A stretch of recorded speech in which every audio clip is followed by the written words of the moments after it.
Praise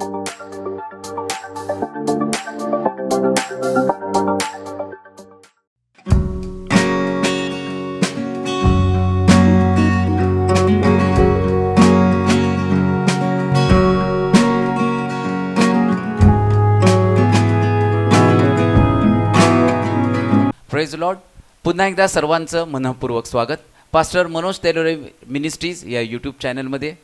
या चॅनलला आपण लाईक करूयात, सबस्क्राईब करूयात आणि अधिकाधिक लोकांपर्यंत आपण हे चॅनल शेअर करूयात, जेणेकरून परमेश्वराचं वचन जगाच्या कानाकोपऱ्यापर्यंत प्रत्येक व्यक्तीपर्यंत परमेश्वराचं वचन पोहोचू शकेल. त्या ठिकाणामध्ये एक व्हॉट्सअप नंबर दिलेला आहे.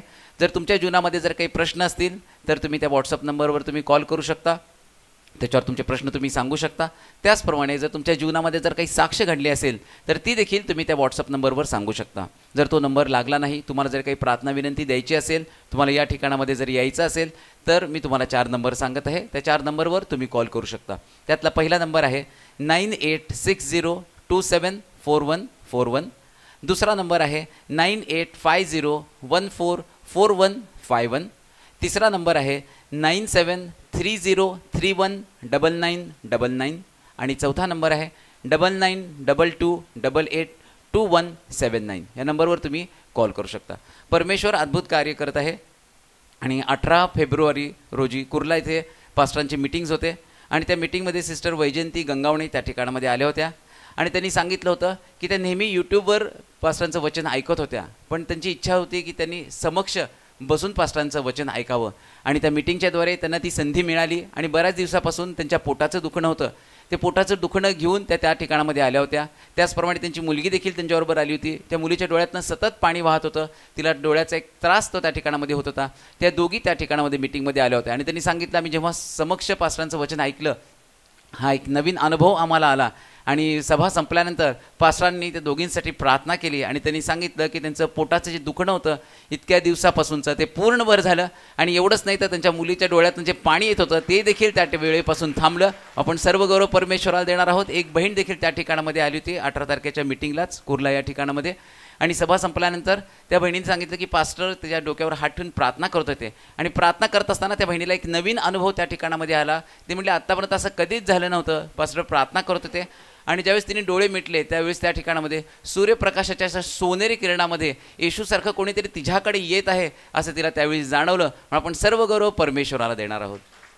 आपल्या चर्चमधीलच मुकुला सिस्टर, त्यांची मुलगी शिफा ही इंटरनॅशनल नर्सिंग कॉलेज सिम्बॉयसिस या ठिकाणामध्ये शिक्षण घेत आहे.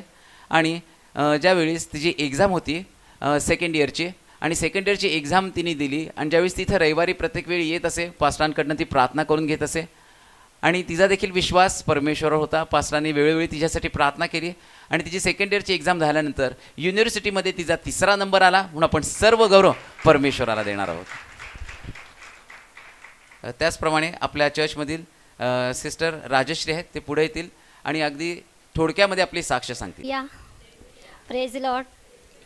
परमेश्वराच्या नावाला खरोखर लाख धन्यवाद देते आज मी. आणि त्याबद्दल की इथं साक्ष देण्यासाठी मला परमेश्वराने उभं केलं की हे माझं एक स्वप्न होतं की मी असं मला नेहमी वाटायचं की मी इथं थांबून ती साक्ष देईल आणि देवबापा माझ्या जीवनात ते कार्य करणार असं माझा विश्वास होता. आणि आज ते कार्य देवबापाने माझ्या जीवनात केलं म्हणून मी परमेश्वराच्या नावाला धन्यवाद देते. तसंच मंडळीचेही मी आभार मानते की तो प्रश्न माझा मंडळीने उभारून धरला होता. सतत त्यांनी प्रार्थनेमध्ये ही आठवण ठेवलं होतं. प्रथम जेव्हा मी चर्चमध्ये आले होते त्यावेळेस माझ्याकडे आरोग्य नव्हतं. माझ्या तोंडातून ब्लड पडत होतं खूप. त्या ठिकाणी सर्वांनी माझ्यासाठी प्रार्थना केली. देवाने मला आरोग्य दिलं 100%. त्याच्यानंतर माझी दुसरी साक्ष अशी आहे की मी कुठं जॉबला जात नव्हते. मग देवाकडे मी प्रार्थना केली की मला एक जॉब मिळू देतं तात्पुरती तरी. मग त्यावेळेस माझा फ्रीमध्ये पॅरामेडिकल नर्सिंग कोर्स झाला आणि त्या ठिकाणी देवाने मला चांगल्या मार्काने पास केलं. उत्तम ठिकाणी हॉस्पिटलमध्ये जॉब दिला. त्याबद्दल देवाचे मी आभार मानते. आणि तिसरी माझी साक्ष म्हणजे ज्याचं मी आता सुरुवातीला सांगितली की ते माझं एक स्वप्न होतं. ज्यावेळेस मी देवाकडे प्रथम पहिल्यांदा मंदिरात आले त्यावेळेस मी ते मागणं देवाकडे केलं होतं आणि देवाने ती साक्ष माझ्या जीवनात केली. माझे वडील 2001मध्ये वारले. 23 वर्ष झालं वडिलांना आज जाऊन. आणि त्यावेळेस मी फक्त 7वीला होते ज्यावेळेस वडील वारले त्यावेळेस. आणि नंतर त्याच्यानंतर माझं 12वी झाल्यावर मी वडिलांच्या जागी अनुकंपावरती अर्ज दिला की मला त्या ठिकाणी कामावर घ्यावं. आणि ते काम माझं पूर्ण झालं. म्हणजे मी ते अर्ज ज्यावेळेस मी दिला त्यावेळेस मी पिऊन म्हणून दिलं होतं, कारण माझं फक्त 12वी झालं होतं. कुठला MSCIT वगैरे टायपिंग मराठी कोणताही कोर्स माझा झाला नव्हता. पण तरीही मी अर्ज लिहिताना त्यामध्ये असं लिहिलं होतं की माझं टायपिंग चालू आहे. आणि त्यानंतर मी अर्ज दिला, मी टायपिंग केलं, MSCIT वगैरे केलं. पुन्हा एकदा ते जे काही डॉक्युमेंट्स आहेत तिथं जाऊन संस्थेला मी सबमिट केलं. आणि त्यांनी जे मी पिऊन म्हणून अर्ज दिला होता त्यांनी माझं पुन्हा क्लार्क म्हणून तिथं नियुक्ती केली. आणि आज मी ड्युटीलाही मी रुजू झाले. गेल्या गुरुवारपासून मी ड्युटीलाही रुजू झालेले आहे. त्याबद्दल मी परमेश्वराच्या नावाला लाखोदिलाख धन्यवाद देते. थँक्यू. या प्रेज द लॉर्ड. माझी बरेच दिवसाची इच्छा होती साक्ष सांगायची. मी प्रत्येक ठिकाणी बिलीवरच्या प्रत्येक ठिकाणी मी चर्चमध्ये गेले, पण माझी कुठंच इच्छा झाली नाही की साक्ष सांगावी म्हणून. आणि मला म्हणजे 2 वर्ष झाले साक्षी माझी ती अडून राहिलेली आहे. आणि मी म्हटलं, आणि जेव्हा मला म्हणजे 2 वर्ष झाले तर मला ब्लड कॅन्सर झाला होता. आणि माझे 8 केमो होते आणि माझे 4 केमो झाले. आणि 4 केमो झाले असतानाच मला कोविड झाल्यानंतर माझी ट्रीटमेंट मध्येच थांबवली आणि मला 14 दिवसासाठी क्वारंटाईन केलं. मग त्याच्यानंतर मी खूप प्रार्थना करायची, उपास करायचे. आणि मग मला रॉबिन अल्बेडा ते पास्टर आहेत ते माझ्या स्वप्नात आले आणि ते माझ्या इथे हात ठेवून प्रार्थना करतात. आणि माझ्या इथून असं काहीतरी वडीसारखं असं पटकन बाहेर निघतं ते आणि ते निघून जातं. मग त्याच्यानंतर मग मला ब्रदर आपले टेलर आहे त्यांचे मी यूट्यूबवर खूप संदेश ऐकते. मी म्हणजे इतके ऐकते ना की त्यांचे मी सेव्ह करून ठेवते की माझी जाऊ नये म्हणून.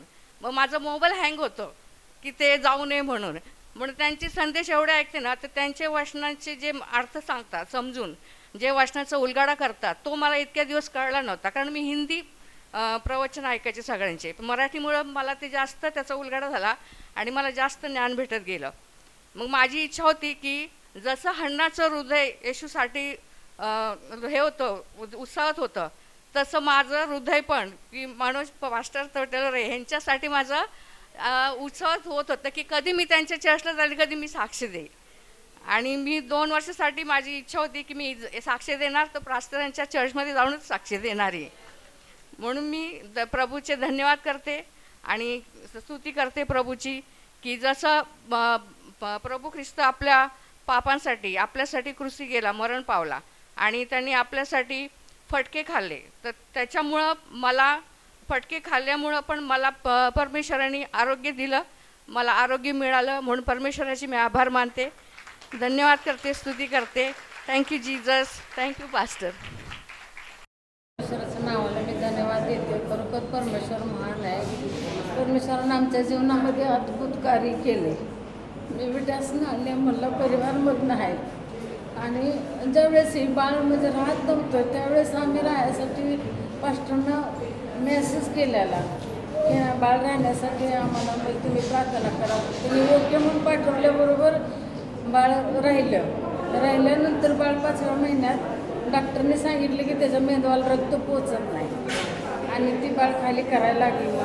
आणि तिथंच मी यूट्यूब चालू केला आणि ऐकलं तर पास्टरने संदेश दिल्याला माझ्या म्हणजे ह्याच्यात ते यूट्यूबवर मी ऐकला की परमेश्वराच्या हाताकडे लक्ष द्या.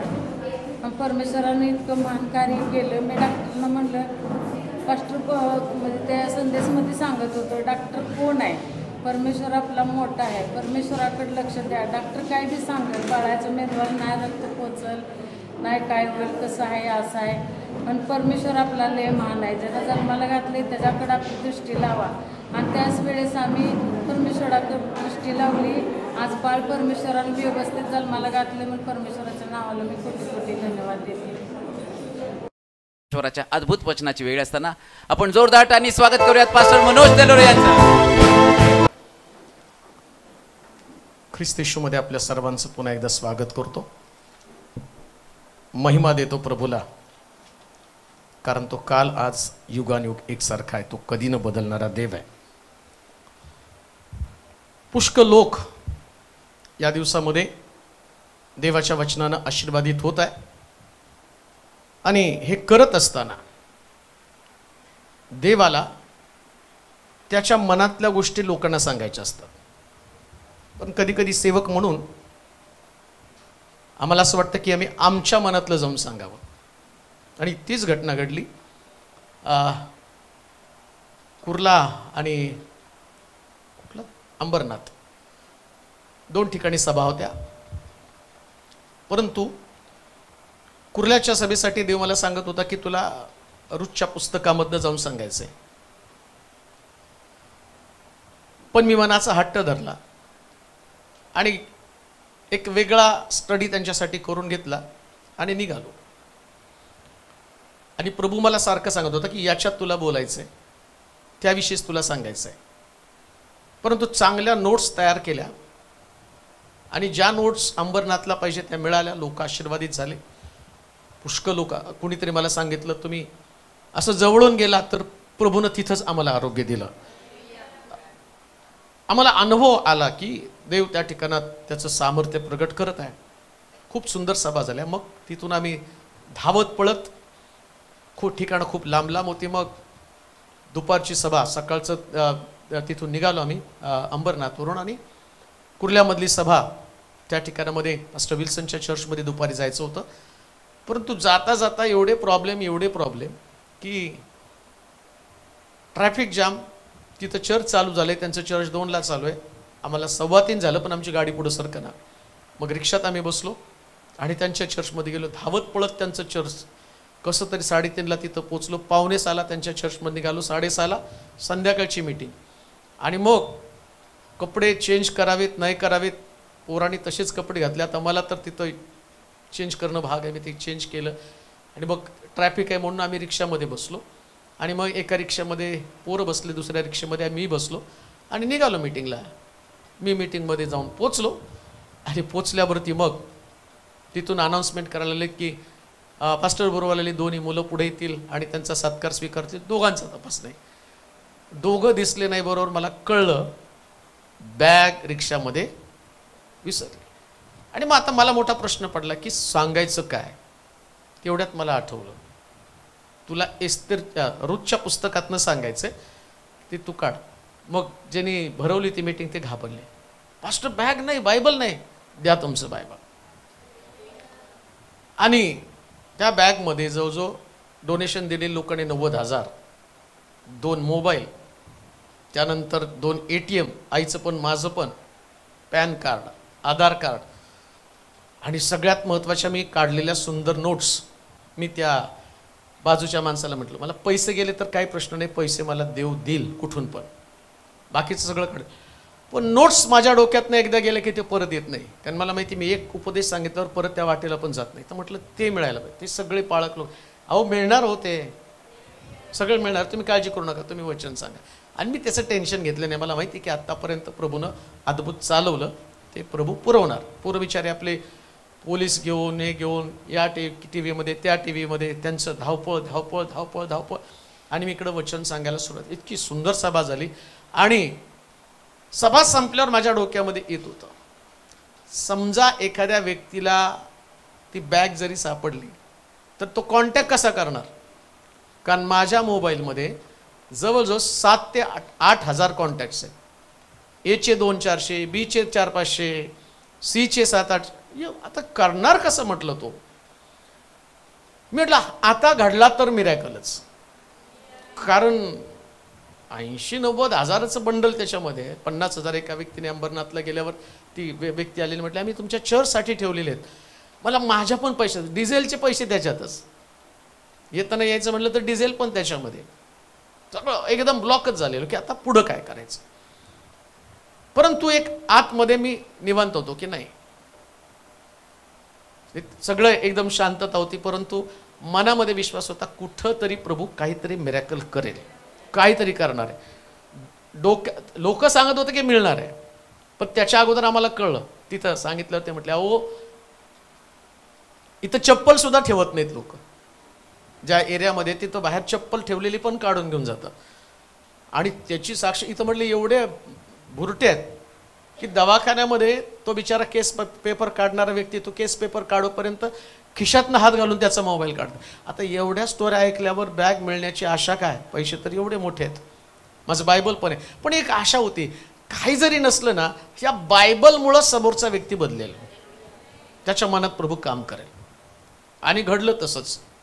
एक नेमका त्या रिक्षामध्ये काही मुली बायका बसल्या होत्या आणि एक व्यापारी पण बसला होता. आणि त्या बायका उतरून चालल्यावर त्या व्यापाऱ्याने आवाज दिला, अहो तुमची बॅग राहिली. तर म्हटले आमची बॅग नाही. त्याला मोठा प्रश्न पडला, यांची बॅग नाही आणि ही बॅग गाडीमध्ये ठेवायची कशी काय. तर म्हटलं मी घरी घेऊन आलो. आणि मग बऱ्याच लोकांना कॉल लावले. त्यात काही लोकांचे कॉल बंद होते, काही लोकांनी कॉल उचलले नाही. म्हणजे आता त्यांनी, मला असं वाटतं त्यांनी, ज्या लोकांनी मला कॉल, एवढ्यातनं कुठून काढणार आहे दोस्त, एला लावू का, बीला लावून बीमध्ये कोणाचं, सीमध्ये कोणाचं, डीमध्ये कोणाचं. मग काही लोकांनी प्रेयरसाठी कॉल केले, म्हटलं तिथून त्याने सुरुवात केली असेल. मी बघितलं त्याच्यामध्ये त्यांनी बऱ्याच लोकांना ते कॉल केले. आणि त्याच्यामधला चर्चमधल्या एकाला कॉल लागला.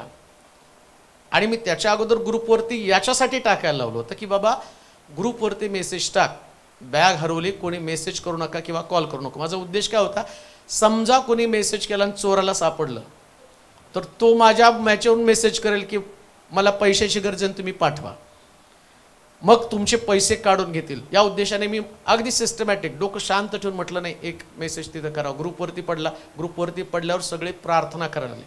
आणि जशा प्रार्थना सुरू झाल्या तशा त्या व्यक्तीनं रात्री 12 वाजता चर्चमधल्या एकाला फोन केला आणि त्याने सांगितलं की तुमची बॅग आमच्याकडे सुरक्षित आहे. मग या ठिकाणामध्ये शारूनशी बोलल्यावर त्याने सांगितलं, मला त्याची एक्सप्रेशन पाहिल्यावर तो जे श्वास त्याचा एकदम खाली त्याने सोडल्यावर मला कळलेला भरपूर प्रेशर आलं होतं. कारण पोरं कधी अजूनपर्यंत त्यांनी कागदसुद्धा हरवलं नाही, सगळ्या गोष्टी ठेवतात. परंतु हे घडण्यामागं उद्देश होता की मला रूटच्या पुस्तकातनं सांगायचं होतं. बॅग तर मिळालीच ना परत, पण रूटचं पुस्तक सांगायला पाहिजे होतं. माझा हट्ट होता ना, नाही ते नाही, हे सांगायला पाहिजे.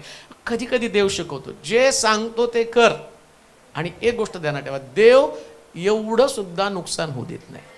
एवढं पण नाही हो, नुकसान होणारच नाही. आणि मी त्याच्यामध्ये रूटच्या पुस्तकातनं एक शिक्षण देत होतं, ते प्रॅक्टिकल होतं. त्या दिवशी काय शिक्षण दिलं माहिती का, नामी गेली, तिचं सगळं गेलं, पण नामी परत आल्यावर तिला सगळं दुप्पट मिळालं. नामीचं सगळं परत मिळालं. नुसतं तिचं परत मिळालं नाही, तर तिच्याबरोबर तिला या रूथ बरोबर असणारा येशू तिला मिळाला.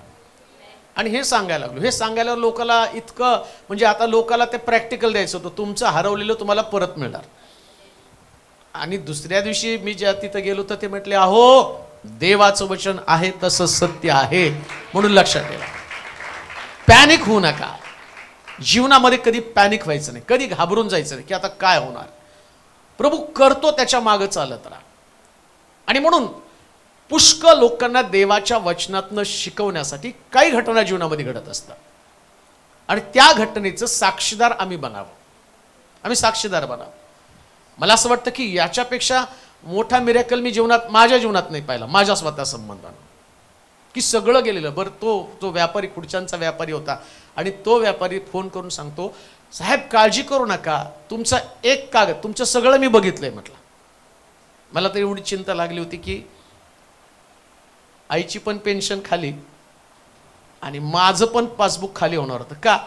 कारण त्याच मोबाईलमध्ये गुगल पे, फोन पे सगळंच आहे. आणि आता एवढे चोर ॲडव्हान्स झालेत, त्यांना जर तो नंबर मिळाला नाही तर माझ्याच फोनवरती ते नंबर पण चेंज करणार ना, पिन नंबर चेंज करता येतो, तिथं लगेच मेसेज येतोय. एवढी चक्र डोक्यामध्ये चालू होती. पण तरी सुद्धा देवानं अद्भुत चमत्कार केला, अद्भुत चमत्कार. लक्षात ठेवा. म्हणून देवाच्या हातामध्ये पडत असताना शांत डोक्यानं त्या मीटिंगमध्ये एवढं सुंदर 2 सेशन, जवळजवळ 2 तास 2.5 तास, पण असं कोणाला कळलं पण नाही की एवढं सगळं गेलं. आता तिथं कसं सांगायचं बरं, मी तिथून सांगायचं तर चोर तिथंच बसला असला तर फक्त तो खुशच होईल, अरे सगळीच माहिती मिळाली म्हणून. पण मी नाही दाखवलं, नाही, प्रभू आहे तो करून देईल. जवळजवळ त्याच्यातले 80-90 हजार रुपये जाणार होते, परंतु येताना ॲटलिस्ट चर्चसाठी 4-4.5 लाख रुपये जमा करून आलो. 4-4.5 लाख रुपये लोकांनी चर्चसाठी दिले. एका माणसानं 300 पोते सिमेंट एक रिटायर सिस्टर त्या म्हटल्या की तुम्ही गेला तर परत भेटणार नाही, आत्ता चेक घेऊन जा, पैसे जमा होतील तेव्हा बँकेत टाका. 1 लाख रुपये त्यांनी दिले, वसईचे आपले 2 लाख रुपये त्यांनी दिले. पुन्हा अजून एका व्यक्तीनं कोणी 50,000, कोणी 50,000, कोणी 10,000, कोणी 5,000, नुसती लोकांची रांग लागली. आणि तिथल्यानंतर पैसा हा इशू नसतो. मला माहिती की ज्या देवाने इथपर्यंत आणलं तो पुढे पण देखील आपल्याला चालवणार. म्हणून लक्षात विश्वासामध्ये टिकून राहा, प्रभूचं काम करा, देवाच्या आज्ञेमध्ये टिकून राहा आणि प्रभूला बिलगून राहा. तारण टिकवा आणि दुसऱ्याला तारणामध्ये आणा. तारण तुमचं टिकवायचं आहे, पण तुमचं तारण टिकवता टिकवता अनेक लोक तारणामध्ये आले पाहिजे. जर लोक तारणामध्ये आले नाही तर परिस्थिती भयानक होणार आहे. आज जर तुम्ही बघितलं, आज आमच्याकडे चांगले दिवस आहेत. मग अशी प्रार्थना केली की आता मोकळीकता आहे, परंतु आता परिस्थिती तशी राहिलेली नाही. सेवकांसाठी फार कठीण दिवस आलेले आहेत. कोणी सुद्धा मंडळीमधले लोक सुद्धा विश्वासू असू शकत नाही. त्याचा अनुभव आला. ज्यावेळेस सेवक संकटामध्ये सापडतो, सगळेच लोक सेवकाच्या बरोबर राहतीलच असं नाही. म्हणून लक्षात सावधगिरीनं सतर्कपणे आम्हाला एकमेकाची ओझी वाहून फक्त तारण लोकांचं उद्धार एवढंच डोक्यामध्ये ठेवायचं. लोकांचं तारण झालं पाहिजे, लोक प्रार्थनेमध्ये आले पाहिजे, वचनामध्ये वाढले पाहिजे. जर तारणाच्या व्यतिरिक्त दुसऱ्या गोष्टी आमच्या डोक्यामध्ये आल्या तर त्याच्यानंतर मंडळीसाठी फार कठीण दिवस असणार आहेत. सगळ्या मंडळांसाठी, जगातली प्रत्येक मंडळी संघर्ष करत राहणार आहे. का तर ज्याच्या कारणासाठी येशू ख्रिस्ताला क्रुसावर दिलं, मंडळीसाठी त्याला क्रुसावरती दिलं, मंडळीतल्या लोकांच्या उद्धारासाठी क्रुसावरती दिलं. परंतु मंडळी जर क्रुसाच्या उद्देशापासून दूर गेली, भावनेमध्ये अडकून पडली, ईर्षेमध्ये अडकून पडली, स्पर्धेमध्ये अडकून पडली, तर मंडळी ज्याच्यासाठी स्थापन झाली त्या मंडळीला प्रभू जसं येशू म्हटला की मी मेंढपाळाला मारेल आणि मेंढरांची दानादान होईल. आज तसंच होणार आहे, तसंच घडत आहे. किती चांगली सेवा पास्टर गंगावणे नगरमध्ये करत होते, परंतु कशा पद्धतीनं ते चर्चमधलेच लोक होते, परंतु सैतान कोणाचा कसा ताबा घेईल सांगता येत नाही. म्हणून सांभाळा, सांभाळा, स्वतःला सांभाळा. जास्तीत जास्त प्रार्थनेमध्ये टिकून राहा, वचनात टिकून राहा. दुसरं कोणतं ध्येय तुमच्या डोक्यामध्ये असू देऊ नका. आणि एक गोष्ट ध्यानात ठेवा, आत्ता जसं आम्ही एक आहोत ना, तसं ख्रिस्त येईपर्यंत आम्हाला टिकून राहणं गरजेचं आहे. त्याच अभिषेकानं, त्याच सामर्थ्यानं प्रभूची सेवा करायची. आज साऱ्या जगामध्ये येशू ख्रिस्ताच्या क्रुसा संबंधीचं विचार केला जात आहे. क्रुसावरती येशू ख्रिस्त गेला आणि त्याच्या दुःख सहनाचे दिवस म्हणून लोक 40 दिवसाची उपास करते, त्याविषयी पण मी बोलणार नाही.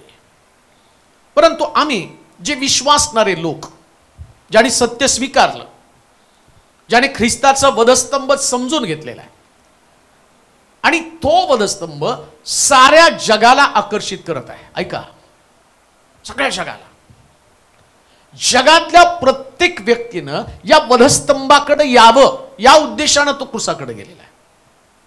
अजून असं म्हटलेलं आहे, जे क्रुसाच्या शेजारी थांबले, ज्यांनी क्रूस पाहिला, असे सगळे लोक बदलून गेलेत बरं का. इवन वधस्तंभावरचा चोर, या वधस्तंभाच्या चोराचं पण परिवर्तन क्रुसावरती झालं. परंतु कित्येक वेळा आम्ही ज्या पद्धतीनं आमचं आत्मिक जीवन जगतो ते वधस्तंभाला अडखण ठरलं जातं. आज जे आम्ही ऐकणार आहोत, शास्त्रात असं लिहिलं, जो कोणी माझा शिष्य होऊ पाहतो त्यानं आत्मनिग्रह करावा आणि आपला वधस्तंभ घेऊन माझ्या मागावा. एक वचन वाचा, मत्त्याचं शुभवर्तमान 16 अध्याय 24 वचन. मत्त्याचं शुभवर्तमान. मग येशू आपल्या शिष्यांना मग म्हणाला, येशू आपल्या शिष्यांना म्हणाला, माझ्या मागे येण्याची माझ्या मागे येण्याची कोणाची इच्छा असेल, कोणाची इच्छा असेल तर त्यानं स्वतःचा त्याग करावा, स्वतःचा त्याग करावा व आपला वधस्तंभ आपला वधस्तंभ उचलून घेऊन मला अनुसरावे. तो ज्याला कोणाला माझा शिष्य होण्याची इच्छा. परत वाचा वचन. ज्याला. मग येशू हा? आपल्या शिष्यांना कुणाला म्हणाला? आपल्या शिष्यांना शिष्यांना सांगतो. काय सांगतो? माझ्या मागे येण्याची माझ्या मागे येण्याची कोणाची इच्छा असेल, कोणाची इच्छा असेल तर त्यानं स्वतःचा त्याग करावा, स्वतःचा त्याग करावा व आपला वधस्तंभ उचलून घेऊन मला अनुसरावे. येशू ख्रिस्त आता शिष्यांना शिकवायला लागलाय. ऐका, जर कोणाला माझ्या मागे यायचं तर त्यानं आपला वधस्तंभ घेऊन माझ्या मागे यायचं. कोणाला सांगतोय?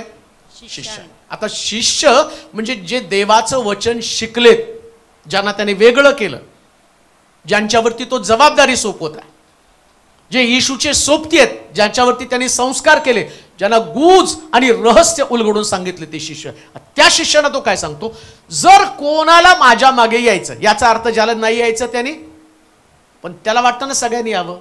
शुभवर्तमान काय? जाऊन सर्व राष्ट्रास त्यास शिष्य करा. आता प्रॉब्लेम काय माहिती का? त्याला वाटतं की सगळ्यांनी आपला वधस्तंभ घेऊन माझ्या मागे. आता वधस्तंभ घ्यायचा म्हणजे काय? स्वतःचा नाकार.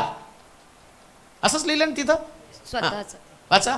तर त्याने स्वतःचा त्याग करावा, स्वतःचा त्याग करावा, व आपला वधस्तंभ. म्हणजे जो व्यक्ती स्वतःचा त्याग करायला तयार आहे तोच व्यक्ती वधस्तंभ घेऊन ख्रिस्ताला अनुसरतो. पण कधी कधी त्याग करणार, कशाचा त्याग नेमका करायचा आहे? काही सवयी आहेत, काही पाप आहेत, काही गोष्टी ज्या प्रभूला पसंत नाही, अशा असंख्य गोष्टी आमच्या जीवनामध्ये. जसं शमरूने स्त्रीला तिच्या घरातला नवरा त्याचा तिला त्याग करायचा आहे. जक्कयाला सुद्धा जे काही त्यांनी आतापर्यंत लोकांना लुबाडलं त्याचा त्याग करायचा आहे, त्यालाही क्रूसाकडे यायचंय. पण प्रॉब्लेम काय माहिती का? शिष्यांसाठी तो समजावून सांगताना काय म्हणतो? ज्यांना त्याग करायचंय, मला अनुसरायचं, त्यांना येऊ द्या. ऐका बरं का, क्रूसाचं शिक्षण जे बिलिव्हर्स लोकांना आवश्यक आहे, विश्वासणाऱ्या लोकांना आवश्यक आहे, ज्याच्यासाठी जगाला तारण देण्याची योजना या क्रूसावरती त्यानं दिली.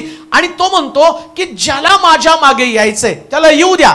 जर तो त्याग करायला तयार आहे, जर तो पाप सोडायला तयार आहे, जर स्वनाकार करायला तयार आहे, तर ते स्वनाकार करत असताना तुम्ही त्याला मला अनुसरण्याचं कुठल्याही प्रकारचं अडखळण.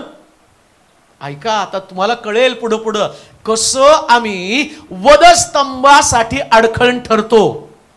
आणि कित्येक लोकांना कळेल ते मी आहे, कित्येक लोकांना ते कळेल मी आहे. तुम्हाला वाटतं तुम्ही बिलिव्हर्स आहे, तुम्हाला वाटतं तुम्ही शिष्य आहात, पण शिष्यच कसं वधस्तंभाला अडखण ठरतात. देवाला मी धन्यवाद देतो, असलं काही गुज रहस्य प्रभू या दिवसामध्ये प्रगट करत आहे, याच्यासाठी की प्रत्येक मनुष्य परिपूर्ण व्हावा आणि खरी धार्मिकता त्याच्यामध्ये असावी. लक्षात ठेवा, सैतान तुम्हाला जी धार्मिकता देतो ना, त्या धार्मिकतेमध्ये तुम्ही फक्त फुगून जाता. ती धार्मिकता तुम्हाला नम्र बनवण्याच्या ऐवजी ती तुम्हाला गर्विष्ठ बनवते. याच्यातनं लोकांचं तारण होण्याच्या ऐवजी ते लोक तारणातनं माघारी जातात. याच्यातनं लोक देवावरती प्रेम करायला पाहिजे, तर ते देवावरती प्रेम करण्याच्या ऐवजी त्यांच्यामध्ये द्वेष भावना निर्माण होते, मत्सर निर्माण होतो. ते प्रभूच्या प्रेमामध्ये पडण्याच्या ऐवजी ते लोकांचा द्वेष करू लागतात. अशा काही घटना आहेत ज्या शिष्यांमध्ये त्या घटना घडलेल्या आहेत. आणि येशू या बारकाईनं सगळ्या गोष्टी पाहत आहेत. बारकाईने त्यांच्यामधल्या प्रत्येक गोष्टी संबंधानं ख्रिस्त त्यांना बसून शिक्षण देत आहे. त्याच मंडळीची गरज आहे. जगातलं प्रत्येक चर्च, प्रत्येक विश्वासणारा, या विश्वासणाऱ्याला ख्रिस्ताची योजना समजावून घेणं फार गरजेचं आहे. गलतीकाराचं पत्र 2 अध्याय, मुख्य भाग मी सांगणार आहे. गलतीकाराचं पत्र 2 अध्याय 20 वचन. मी ख्रिस्ताबरोबर वधस्तंभावर खिळलेला आहे आणि यापुढे मी जगतो असे नाही तर ख्रिस्त माझ्या ठायी जगतो. आणि आता देहामध्ये जे माझे जीवित आहे ते देवाच्या पुत्रावरील विश्वासाच्या योगाने आहे. त्याने माझ्यावर प्रीती केली. इथं असं म्हटलं, आता मी स्वतःला वधस्तंभावर ख्रिस्ताला काय करतो? खिळून टाकतो. बऱ्याच लोकांना स्वतःला ख्रिस्ताबरोबर वधस्तंभाला खिळून टाकायचं असतं. पण आता गलतीकराच्या पत्राच्या 5व्या अध्यायाच्या 7 पासून 12 वचनामध्ये थोडंसं आपण पाहणार आहोत की प्रत्येकाला वाटतं की मी स्वतःला ख्रिस्ताबरोबर वधस्तंभाला खेळावं, परंतु गलतीकराच्या पत्राच्या 5व्या अध्यायाच्या 7 पासून 12 पर्यंतच्या वचनाकडे जाऊया. तुम्ही चांगले धावत होता, तुम्ही चांगले धावत होता, मग सत्याला मान्य होऊ नये म्हणून सत्याला मान्य होऊ नये म्हणून तुम्हाला कोणी अडथळा केला, तुम्हाला कोणी अडथळा केला, तुम्हाला पाचारण करणाऱ्यांची पाचारण करणाऱ्यांची ही बुद्धी नव्हे, ही बुद्धी नव्हे, थोडेसे खमीर, थोडेसे खमीर, सगळा कणकेचा गोळा सगळा कणकेचा गोळा फुगवून टाकते. फुगवून टाकते. मला प्रभूमध्ये मला प्रभूमध्ये तुमच्याविषयी खात्री आहे की खात्री आहे की तुम्ही दुसरा विचार करणार नाही, दुसरा विचार करणार नाही, तुमच्या मनाची चलबिचल करणारा कोणी का असेना तो दंड भोगील. बंधुजन हो, मी अजून सुनतेचा उपदेश करीत असलो तरी तर अद्याप माझा छळ का होत आहे. तसे असते तर वधस्तंभाचे अडखळण नाहीसे झाले आहे. तुमच्या ठाई अस्थिरता उत्पन्न करणारे स्वतःला छेदून घेतील तर बरे होईल. इथं मुख्य भाग वधस्तंभाला अडखळण. येशू क्रूसावरती गेला आणि तो क्रूसावर जाण्याच्या अगोदर शिष्यांना शिक्षण देत आहे की तुम्हाला आपला वधस्तंभ घेऊन माझ्या मागे. कशासाठी वधस्तंभ आहे, कशासाठी हा क्रूस आहे, तो की माझा क्रूस तर मी वाहिला, माझ्या क्रूसावर मी स्वतः अर्पण झालो, पण तुमच्या स्वतःचा पण एक क्रूस आहे. तुम्हाला तुमचा क्रूस घेऊन माझ्या मागे यायचंय. तुम्हाला क्रूस गळ्यात घालायला कोणी सांगितलं, तुम्हाला क्रूस चर्चमध्ये कोणी लावायला सांगितलं.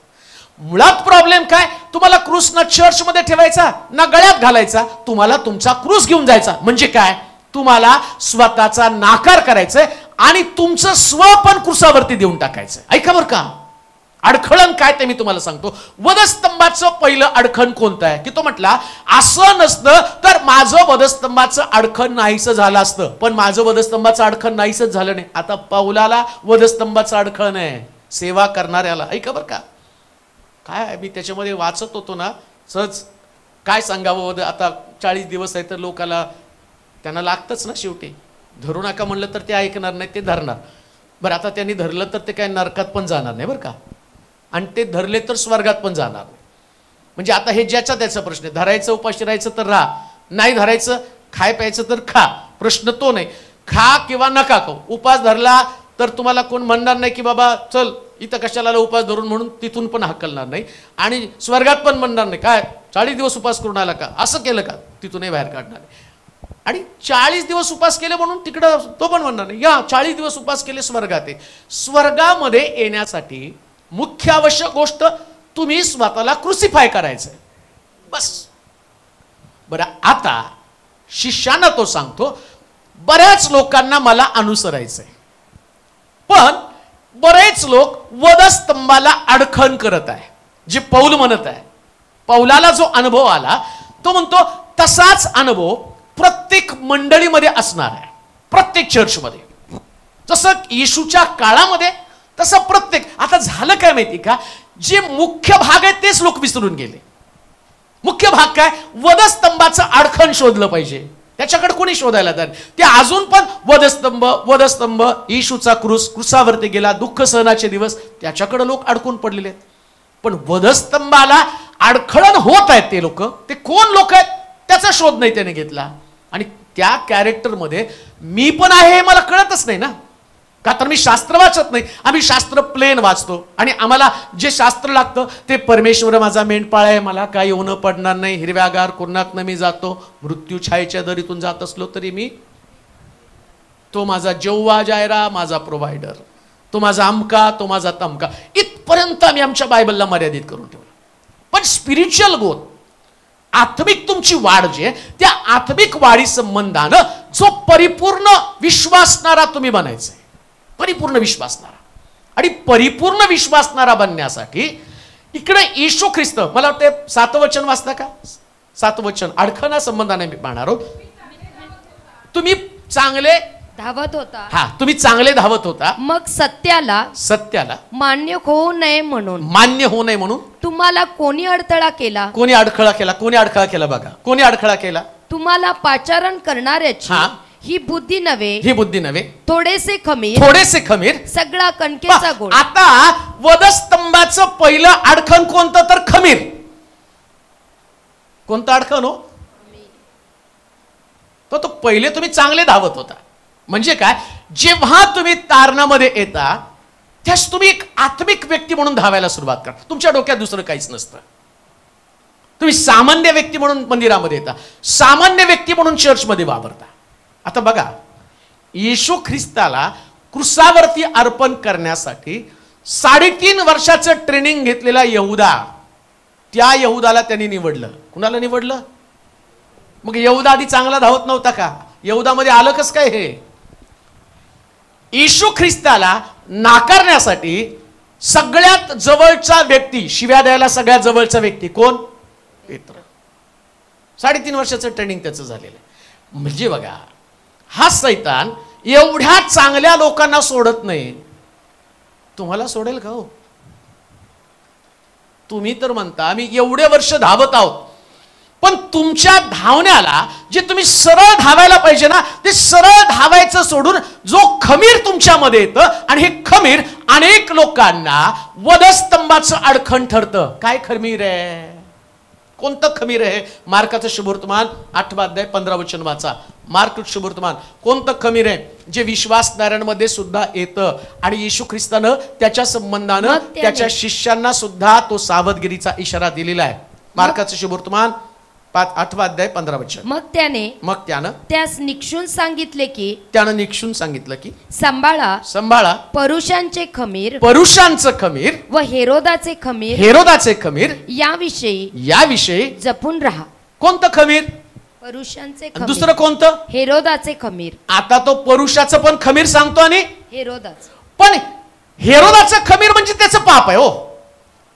पुरुषाचं खमीर ही त्याची धार्मिकता आहे. पुरुष धार्मिक आहेत बरं का जास्त. आता येशू शिष्यांना काय सांगतो माहिती का? तुमची धार्मिकताच लोकांना अडखण ठरेल. आज लोकांना तारणाकडे येण्यासाठी, उद्धाराकडे येण्यासाठी सगळ्यात मोठं अडकळण कधी कधी विश्वासणाऱ्यांची धार्मिकता. त्याला वाटतं मी जास्त धार्मिक आहे, बाकी सगळे पापी आहेत. आणि त्याला काय वाटतं माहिती का? माझं जीवन फार नीतीचं जीवन आहे. आज वधस्तंभाकडे येण्यासाठी अनेक लोकांना कोणतं अडकण आहे? अरे ती व्यक्ती त्याग करायला तयार आहे, ती व्यक्ती पाप सोडायला तयार आहे. पण प्रश्न काय माहिती का? कित्येक वेळा विश्वासणारे लोक स्वनिर्मित धार्मिकता, म्हणजे त्यांना असं वाटतं की जगातला सगळ्यात मोठा धार्मिक कोण? बघा, आता तुम्ही त्या मंदिरातली प्रार्थना जर बघितली ना, तर तिथं प्रार्थना करताना पहा, बऱ्याच वेळा चर्चमध्ये पण तशी प्रार्थना होत असते. मी याच्यासारखा नाही, मी दानधर्म करतो, मी अमका करतो. तुमच्या प्रार्थना पण सांभाळा. तुम्ही ज्या प्रार्थना करता, ज्याला तुम्ही प्रार्थना सादर करता, तो तुमचं जीवन आणि शब्द ना शब्द तपासत असतो. तुमची प्रार्थना लोकांना दुखावण्यासाठी किंवा लोकांचं पाप, तो का खमीरा संबंधानं बोलत आहे, का अडखण ठरत आहे? कधी कधी प्रार्थना ही लोकांचे दोष दाखवण्यासाठी केली जाते. लोकांचे दोष नाही. दावीद म्हणतो माझं पाप, अहो तुमचं पाप दिसू द्या, लोकांचं पाप दिसणं ही तुमची धार्मिकता नाहीये. तुम्ही जेव्हा लोकांचं पाप दाखवायला लागता तेव्हा तुमच्यामध्ये परुषाचं खमीर आहे. तुम्ही लोकांचं पाप दाखवतात आणि आपल्या पापा संबंधानं काय, माझ्यातल्या चुका संबंधानं काय? लुसिफर नेहमी तुमच्या समोर काय करतो? तो व्यक्ती पापी आहे, तो व्यक्ती पापी आहे, त्याचं पाप देव त्याचा हिशोब घेईल, क्षमापण करेल त्याला. शमरोनी स्त्रीला येशूनं क्षमा केली, हा क्षमा करण्याचा अधिकार देवाचा आहे, तुमचा दोष दाखवण्याचा अधिकार नाही. आता शिष्यांना ही गोष्ट समजावून सांगत आहे काय? तुमच्यामध्ये परुषांचं खमीर होणे. कोणतं परुषांचं खमीर? मंदिरामध्ये जाऊन ते ज्या पद्धतीची प्रार्थना करत आहे हे परुषांचं खमीर आहे. हे परुषी काय करतात की त्यांचा गोळा फुगून गेलेला आहे. आमची धार्मिकता आम्हाला फुगवण्याचं काम करते आणि फुगलेली धार्मिकता प्रभूला पसंत नाही, शास्त्र सांगतं. बघा, आता समजा मी जर असं म्हटलं की तुम्ही सगळे पापी आहेत, तुम्ही चांगले नाही, तुम्ही चांगले नाही. विचार करा, मी असं सारखं बोललो तुम्हाला, ते काय म्हणतील? बाबा हे चांगल्यांचं चर्च आहे, आपलं चर्चच नाही. वाटेल का नाही? पण समजा एक व्यक्ती तो त्याच्यासाठी स्वार्थ असेल, नाही प्रभू तुमचं जीवन, मला 2-3 साक्ष परवा माझ्या तुम्ही ह्याच्यावर पाहिलं तर तुम्हाला कळेल. दारू पिणारा दारुड्या सुवार्ता ऐकून ऐकून ती म्हणते माझा भाऊ आज महिना झालं त्यांनी दारूला हात लावला नाही, अडखळण नाही झालं, तो ख्रिस्ताकडे आला. प्रत्येक व्यक्ती ख्रिस्ताकडे येणं हे प्रभूची योजना आहे. तुम्हाला धार्मिकता त्यानं यासाठी नाही दिली की तुमची धार्मिकता लोकांना अडखण ठरावे. आणि मी तर असं म्हणेल, ज्याच्याकडे धार्मिकता आहे ना तो आपली धार्मिकता दाखवण्याचं काम करत नसतो. का तर धार्मिकता म्हणजे लोकांचा उद्धार आहे. लोकांचा उद्धार असला पाहिजे तुमच्या धार्मिकतेमध्ये.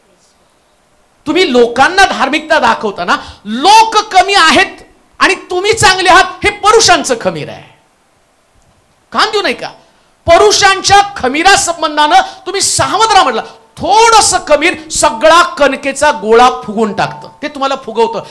आणि मला तर असं वाटतं पुष्कळ लोकांसाठी नरक नसणार आहे, पण त्यांच्या फुगीरपणामुळे त्यांना नरक मिळणार आहे. सांभाळा बरं का, नरक हा आमच्यासाठी नाहीये. पण लक्षात घ्या, प्रभूला असं वाटतं माझी योजना आहे. तो म्हणतो ना, ज्याला माझ्या मागे यायचंय त्याला येऊ द्या. काय ऐकलं? शिष्याना काय शिकवलं त्यानं? ज्याला माझा शिष्य व्हायचंय, ज्याला मला अनुसरायचं त्याला अनुसरू द्या. तो जर त्याग करायला तयार आहे, तो जर समर्पित जीवन जगायला तयार आहे, तो जर पाप सोडायला तयार आहे, तर तुम्ही त्याच्यासाठी अडखण का ठरता? कोणता अडखळण? तुमची धार्मिकता. लक्षात ठेवा, एकमेकासमोर जाताना कोणताही सामान्य व्यक्ती असेल, त्या सामान्य व्यक्तीला तुमची धार्मिकता दाखवण्याच्या ऐवजी येशूची धार्मिकता दाखवा. याच्यानं तुम्ही नम्र बनाल, याच्यानं तुम्ही नम्र बनाल. कधी कुणाला तुच्छ मानू नका, अडखण ठरेल ते वधस्तंभाचं. आणि आज बऱ्याच चर्चेसमध्ये, बऱ्याच मंडळीमध्ये हेच अडखण आहे, वधस्तंभाचं अडखण. लोक क्रुसाकडे येऊ शकत नाहीत. चर्च भरलं पाहिजे. कशानं भरलं? तो म्हटला वेश्या आणि कसबीनी सुद्धा देवाच्या राज्यामध्ये येतील. कोण येतील? अहो, त्यानं सगळ्यांसाठी खुलं करून ठेवलंय देवाचं राज्य. त्याला वाटतं अग्नीतून ओढून ओढून एककाचं तारण आम्ही करावं. आमच्या बोलण्यानं लोकांचं तारण गेलं. आमच्या बोलण्यानं, आमच्या प्रार्थनेनं, आमची जी प्रभूनं सेवा दिली, या सेवेच्या द्वारे लोक तारणापासून दूर गेले तर फायदा काय? त्यांनी तारणाकडे यायला पाहिजे, त्यांचा उद्धार व्हायला पाहिजे. तुमची धार्मिकता लोकांना दोष दाखवण्यासाठी कधीच होता कामा नये. आणि मुळामध्ये धार्मिक व्यक्ती दुसऱ्याला दोष दाखवत नसतात. आमेन म्हणाल का? कोण दोष दाखवतात? पुरुषी. काय पुरुषाची प्रार्थना होती? याच्यासारखा मी नाही. लक्षात घ्या, तुम्हाला कुणी सांगितलं तुम्हाला त्याच्यासारखं बनायचंय? आणि कुणाशी कंपॅरिझन करता तुम्ही? ज्याला 1000 दिले ना त्याच्याकडनं 1000चाच हिशोब घेणार आहे. आता तुम्हाला जर जास्त गोष्टी दिल्या तुमच्याकडनं तेवढा हिशोब घेणार आहे. त्याला नुसतं तारण दिलेलं आहे, तुम्हाला जास्त सेवा दिलेली आहे. मग सेवा दिली तर ती सेवा तुम्हाला लोकांना दोष देण्यासाठी थोडी सेवा दिलेली आहे, तुम्हाला तारण करण्यासाठी दिली. लोकांनी तारणात यायला पाहिजे, प्रभूच्या जवळ यायला पाहिजे. आणि ही गोष्ट लक्षात ठेवा, सेवा म्हणजे कळवळ आहे. सेवा म्हणजे कळवळ आहे. लोकांसाठी कळवळ आला पाहिजे. आणि त्याच्यामध्ये जर आणि तर किंवा ही आणि ती नाही, सेवा युनिव्हर्सल आहे. त्याच्यामध्ये चोर आहे, लुटारू आहेत, वेश्या आहेत, कसबिनी आहेत. एवढंच नव्हे, हापशी शंडाचं पण तारण झालं. अहो, शंड पण तारला गेला.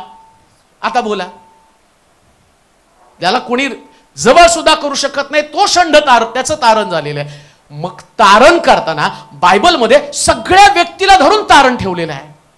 सगळ्या व्यक्तीसाठी तारण आहे. मग आमची विचारसरणी त्या पुरुषांसारखी विचारसरणी का असते? आमच्या विचारसरणीमध्ये पुरुषी काय आहेत की जसा पुरुषी दुसऱ्याला दोष दाखवण्याचं काम करतो. लक्षात ठेवा, तुमचं बोलणं, तुमचं वागणं, तुमचं वर्तन हे लोकांमध्ये तारणासाठी प्रेरित करणारं असलं पाहिजे. त्यानं एक इन्स्पायरेशन त्यांना मिळलं पाहिजे. नाही, मला बदलायला चान्स आहे, नाही मला सुटकेला चान्स आहे, मी प्रभूकडे येणार आहे, उद्धार मला मिळणार आहे, सुटका मला मिळणार आहे. आणि लक्षात ठेवा, हे ख्रिस्ताकडे येण्याचं जी असणारी संधी माणसाला मरेपर्यंत असणार आहे. Last moment, till the death, शेवटच्या क्षणापर्यंत. कोणत्या व्यक्तीचं कधी तारण होईल सांगता येत नाही. आणि कोणत्या व्यक्तीला हा क्रूस कसा बदलेल सांगता येत नाही. मी पुन्हा 7 शब्दाचं चिंतन करत आहे नव्यानं. 7 शब्दाविषयी मी खूप बोललो, पण परत आता म्हटलं नाही. काल मी बसल्यावर 2 दिवस झालं सारखं प्रभूकडे ते मागत आहे की नाही, मी आत्तापर्यंत बोललो त्याच्यापेक्षा वेगळं मला काहीतरी रिव्हिलेशन दे. आणि मग प्रभू त्याच्यातनं एक एक गुपित रहस्य इतकं सुंदर मला प्रगट करलंय, पण तुम्हाला ते यूट्यूबलाच ऐकायला मिळणार. मग त्याच्यामध्ये या चोरा संबंधानं इतकं सुंदर नोट्स काढायला सुरुवात केल्या. त्या नोट्समध्ये तिथं चोराच्या बाबतीमध्ये प्रभू येशू ख्रिस्त इतकं सुंदर की जी सहभागिता त्या चोराला मिळाली, दोन्ही पण चोर आहेत, त्यांना सहभागिता प्रभू त्या ठिकाणामध्ये देत आहे. दोघे एक असं लिहिलंय. त्या 2 चोराच्या मध्ये प्रभूनं त्याची योजना करून ठेवलेली होती बरं का. मी ते तेव्हा बऱ्याच वेळा वाचलं, आता पण वाचलं. शास्त्रामध्ये त्याच्या संबंधाने भविष्यवाणी केली. 750 वर्ष अगोदर येशूच्या जन्म 2 चोरांमध्ये त्याला लटकवण्यात यावं, आणि मग 2 चोरांमध्ये त्याला लटकवण्यात यावं. काय प्रभूची अद्भुत योजना होती. तो म्हणतो 2 चोरामधला एका चोराला जरी वधस्तंभ समजला ना तर त्याचं तारण होईल. काय योजना होती. 2 म्हणजे तो सांगतो काय माहिती का, जेव्हा या जगातला एखादा व्यक्ती त्या क्रूसाकडे पाहिल त्यास प्रभूची योजना त्याला समजेल. तू चोर असला तरी तू देवाची योजना तुझ्यासाठी काय, आज तू माझ्यावर सुखलुकात असेल. असली योजना जगात कुठं सापडणार नाही.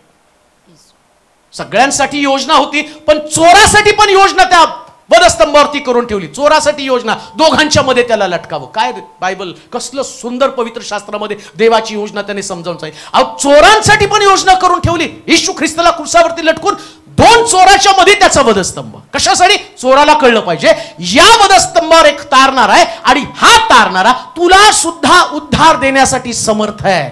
असली योजना जगात तुम्हाला कुठं सापडणार नाही.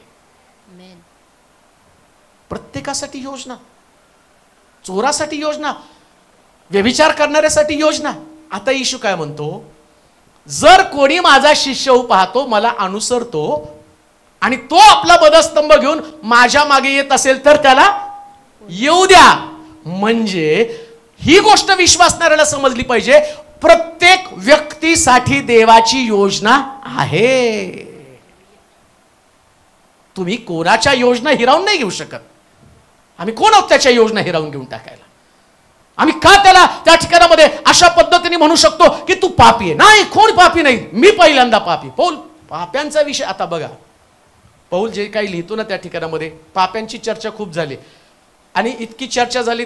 तुम्ही पौलाचं जर वाचलं सगळी पत्र तर त्या ठिकाणामध्ये बऱ्याच गोष्टी त्या पौलाला विरोध करणाऱ्या. तो शिष्यांचं नवीन तारण झाल्यावर मग शिष्य, आपण यहुदी लोक आहे, परराष्ट्रीय लोकांबरोबर जेवायचं नाही, त्यांच्यावर बसायचं नाही. मग त्यांनी काय केलं, या 11च्या 11 आहेत ना, 11चा एक वेगळा ग्रुप झाला. ते म्हटले नाही, त्यांच्याबरोबर नाही बसायचं. पौलाला काय कळतं, हा कुठेही बसतो आणि काय करतो. आमच्याकडे पण सेल ग्रुपमध्ये तसंच होतं नाही का, हे आपले ते परके, त्यांच्यावर आपण नको ना, आपल्यावर तर काही शिष्यच असे आहेत. होतं हे. मंडळ्या काय त्याच्यातनं वाचल्या नाहीत, माझी मंडळी पण नाही वाचली, आणि ते मला दिसतं पण. आणि विचार करा, मला दिसतं तर त्याला किती दिसत असेल. आणि विचार करा, जर त्याला दिसतं तो गप बसेल का? आणि याच्याबद्दल तुमच्यासाठी त्यानं कशा प्रकारची, खाली तर तुम्ही वाचलं तर तो जे असं करतात, काय लिहिलं, भोसकून घ्या, काय लिहिलं 11 तुमच्या ठाई बंधुजन हो, मी अजून सुनतेचा उपदेश करीत असलो तर अद्याप माझा छळ का होत आहे? तसे असते तर वधस्तंभाचे अडखळण नाहीसे झाले आहे. तुमच्या ठाई अस्थिरता उत्पन्न करणारे स्वतःला छेदून घेतील. काय म्हटलं? स्वतःला छेदून घेतील, सुसाईड करतील तर बरे होईल. अस्थिरता उत्पन्न करणारे स्वतःला छेदून घेतील, म्हणजे देवाचा दंड किती भयानक आहे. जो कोणी क्रूसाकडे येण्यासाठी लोकांना अडखण करतो, आणि तुम्ही सामान्य गोष्ट म्हणून त्याच्याकडे दुर्लक्ष करत आहात. सामान्य गोष्टीमुळे ज्या दिवशी येशू ख्रिस्त क्रूसाकडे पाहतो आणि तुमच्याकडे पाहतो, आणि तुमच्याकडे पाहताना तुम्हाला धार्मिक म्हणून तो पाहताय, पुरुषांकडे तो धार्मिक. आता पुरुषां इतकी शास्त्रात लिहिलं, पुरुषां इतकं धार्मिक झाल्याशिवाय कोणी देवाच्या राज्यात, म्हणजे धार्मिक लोकांचं तो धार्मिकता प्रचंड तुमच्यामध्ये, पण तुमच्यामध्ये दोष देण्याची प्रवृत्ती पण आहे. धार्मिक आहात तुम्ही, प्रॉब्लेम धार्मिकताचा नाही, पण प्रॉब्लेम दोषाचा आहे. म्हणजे मी 5,000 दिले तर तुला 5,000चा हिशोब घेणार आहे. जर तू धार्मिक आहे ना, मग तुझं धार्मिक जीवन तू 100% जगला का हे तुला विचारणार आहे. समजा तुम्ही एखाद्याला धार्मिकतेचं शिक्षण द्यायला लागला. आता मी तुम्हाला धार्मिकतेचं शिक्षण द्यायला लागलो. मी धार्मिकतेचं शिक्षण तुम्हाला देतो म्हणून मी लय भारी असं नाही. देव मला एवढं तुला बायबल माहितीये ना, मग तू किती पाळलं ते मला सांग. समजा मी तुम्हाला मोठमोठे उपदेश करायला लागलो आणि तुम्ही एवढे छान उपदेश, अहो माझी जबाबदारी वाढली, मला तो हिशोब घेणार आहे. काय हिशोब घेणार आहे? एवढं सांगितलं तू किती पाळलं, तू किती अनुसरला, किती प्रेम होतं, किती क्षमा होती, किती चांगुलपण होतं, किती नम्रता होती, किती लीनता होती, हे सगळं हिशोब प्रभू माझ्याकडं. म्हणून मी मला जे मिळालं त्याच्यावरती व्यापार करायचा, माझ्या जीवनाला मी करेक्ट करायचं. मी जितकं जास्त होईल तितकं स्वतःला समर्पित जीवन जगायचं. का? हिशोब माझ्या जीवनाचा घेणार आहे. जितकं बायबल तुम्हाला माहिती आहे तेवढा हिशोब तुमच्याकडनं घेणार आहे. तुम्हाला कमी माहिती आहे तो म्हणतो नाही, जेवढं माहिती आहे तेवढं विचारणार आहे. आता विचार करा, तुम्ही बऱ्याच लोकांना, आम्ही एवढे वर्ष या चर्चचे मेंबर आहेत आणि नवीन आले त्यांना तो काय म्हणेल, किती वर्षाचा हिशोब विचारणार? जे 1 वर्षाचे, 2 वर्षाचे, 3 वर्षाचे, 4 वर्षाचे. आणि तुम्ही जर जुने मेंबर आहे, तुमको तो ज्यादा पूछेगा, तुम्हाला तर जास्त हिशोब विचारला जाणार आहे. एवढं तुम्ही वचन ऐकलं, एवढं तुम्हाला देवाच्या वचनाचं खोल रहस्य कळालं, मग तुम्हाला वचनाच्या द्वारे तुम्ही किती स्वतःला रेक्टिफाय केलं, किती करेक्ट केलं, किती बदल केला स्वतःमध्ये, हाही प्रश्न विचारला जाणार आहे. क्रूसाचा अडखण कोण आहे? तो म्हणतो जो कोणी मला अनुसरतो त्याला अनुसरू द्या, त्याला येऊ द्या, प्रभूकडे येऊ द्या. आणि लक्षात ठेवा, त्याला बदलायचं काम तुमचं नाही, त्याला बदलायचं काम देवाचं आहे. कधी कधी आम्हाला वाटतं नाही त्यांनी बदलायला पाहिजे. अरे तुम नाही बदले तो वो क्या बदलेगे. आम्हाला वाटतं सगळ्यांनी बदलायला पाहिजे. नाही, बदलायला देव समर्थ आहे. आणि गोष्ट लक्षात ठेवा, देवाच्या वचनात एवढी ताकद आहे ना, त्यानं किती ठरवलं बदलायचं नाही ना, एक दिवशी देवाचं वचन त्याला करेक्टच करतं, 100% करेक्ट करतं. नाही बदलायचं नाही ठरलं तरी चालेल, पण एक दिवशी देव बरोबर त्याला बदलतो. अरे तो त्याच्यासाठी तर तो देव आहे ना. कधी वचन त्याच्या हृदयात कसं जाईल, कसं आतमध्ये उकळ्या फुटेल, कधी त्याला पाप सोडून द्यावंसं वाटेल, आपोआप प्रभू त्याच्या जीवनामध्ये काम करतो. मी तर एवढ्या साक्षी ऐकतो. काही लोक म्हणतो ते आम्हाला बदलायचं नव्हतं, पण ते वचन आम्ही ऐकलं आणि सगळं सोडून दिलं. आम्ही प्रभूला नम्र झालेलो आहोत, आम्ही प्रभूला ओळखलेलं आहे. लक्षात ठेवा, देवाचं वचन हर एक व्यक्तीला बदलणारं वचन आहे. म्हणून शास्त्र काय सांगतं, तो म्हटला की या परुषांची धार्मिकता हे खमीर आहे आणि ते खमीर काय करतं, अनेक लोकांना पाप देवाकडे वळण्यासाठी अडखण करत असतं. म्हणून लक्षात ठेवा, पुन्हा एकदा तुम्हाला सांगतो, दाविदासारखं म्हटलं पाहिजे, माझं पाप नित्य माझ्या समोर आहे. कोणाचं पाप आपल्या समोर ठेवू नका. आमेन म्हणाल का? कधी कधी आम्हाला दुसऱ्याचं पाप ठेवून त्याच्यावर चिंतन करायला खूप आवडतं. नाही हे पाप, एखादा दारू, नाही तो दारू पितो, जाऊ दे, दारू पितो तो, आज ना उद्या प्रभू त्याला बदले. तू संसाराच्या चिंतेत अडकला ते बघ ना, तू संसारामध्ये अडकून पडलेला आहे. तू संसारी गोष्टी तुझ्यामध्ये, तू दारूच्या चिंतेविषयी करत बसला आणि प्रभू तुला म्हणतो संसारी गोष्टीमध्ये तू अडकलेला आहे. जजमेंट देवाचं आहे, जजमेंट करणं देव करणार आहे. पुन्हा मी तुम्हाला सांगतो, जजमेंट करून देवाचं जजमेंट तुमच्यावरती येऊ देऊ नका. कारण आता मी वाचलं, असं करणारा स्वतःला भोसकून घेईल तर, असं म्हटलंय का हो, तो दगड आमच्यावर पडण्याच्या अगोदर आम्हीच दगड, तो म्हणतो त्यानं भोसकण्याच्या ऐवजी तुम्हीच भोसकून घ्या. म्हणजे काय, तुम्ही स्वतःला, म्हणजे आता बोध काय तुम्हाला, असं जर केलं असेल तर प्रभूकडे जाऊन त्याला जाऊन नाही, प्रभू चुकलं माझं, क्षमा कर, आता परत माझ्याकडनं अशा चुका घडणार नाही. मला आत्मिक व्यक्ती बनायचंय, मला क्रूस समजून घ्यायचा आहे, अनेक लोकांना वधस्तंभाकडे आणायचंय, अनेकांचं तारण व्हायला पाहिजे, अनेकांना उद्धार मिळाला पाहिजे. उद्धार ही प्रत्येक व्यक्तीची गरज आहे आणि ती देणगी त्याला मिळणं गरजेचं आहे. लक्षात ठेवा, देवाचं वचन साऱ्या जगासाठी आहे, सगळ्या जगासाठी आहे. जगातल्या प्रत्येक व्यक्तीचा उद्धार कसं होईल त्याचं ओझं तुम्हाला आलं पाहिजे. तुमच्या अंतःकरणामध्ये ती भावना असली पाहिजे.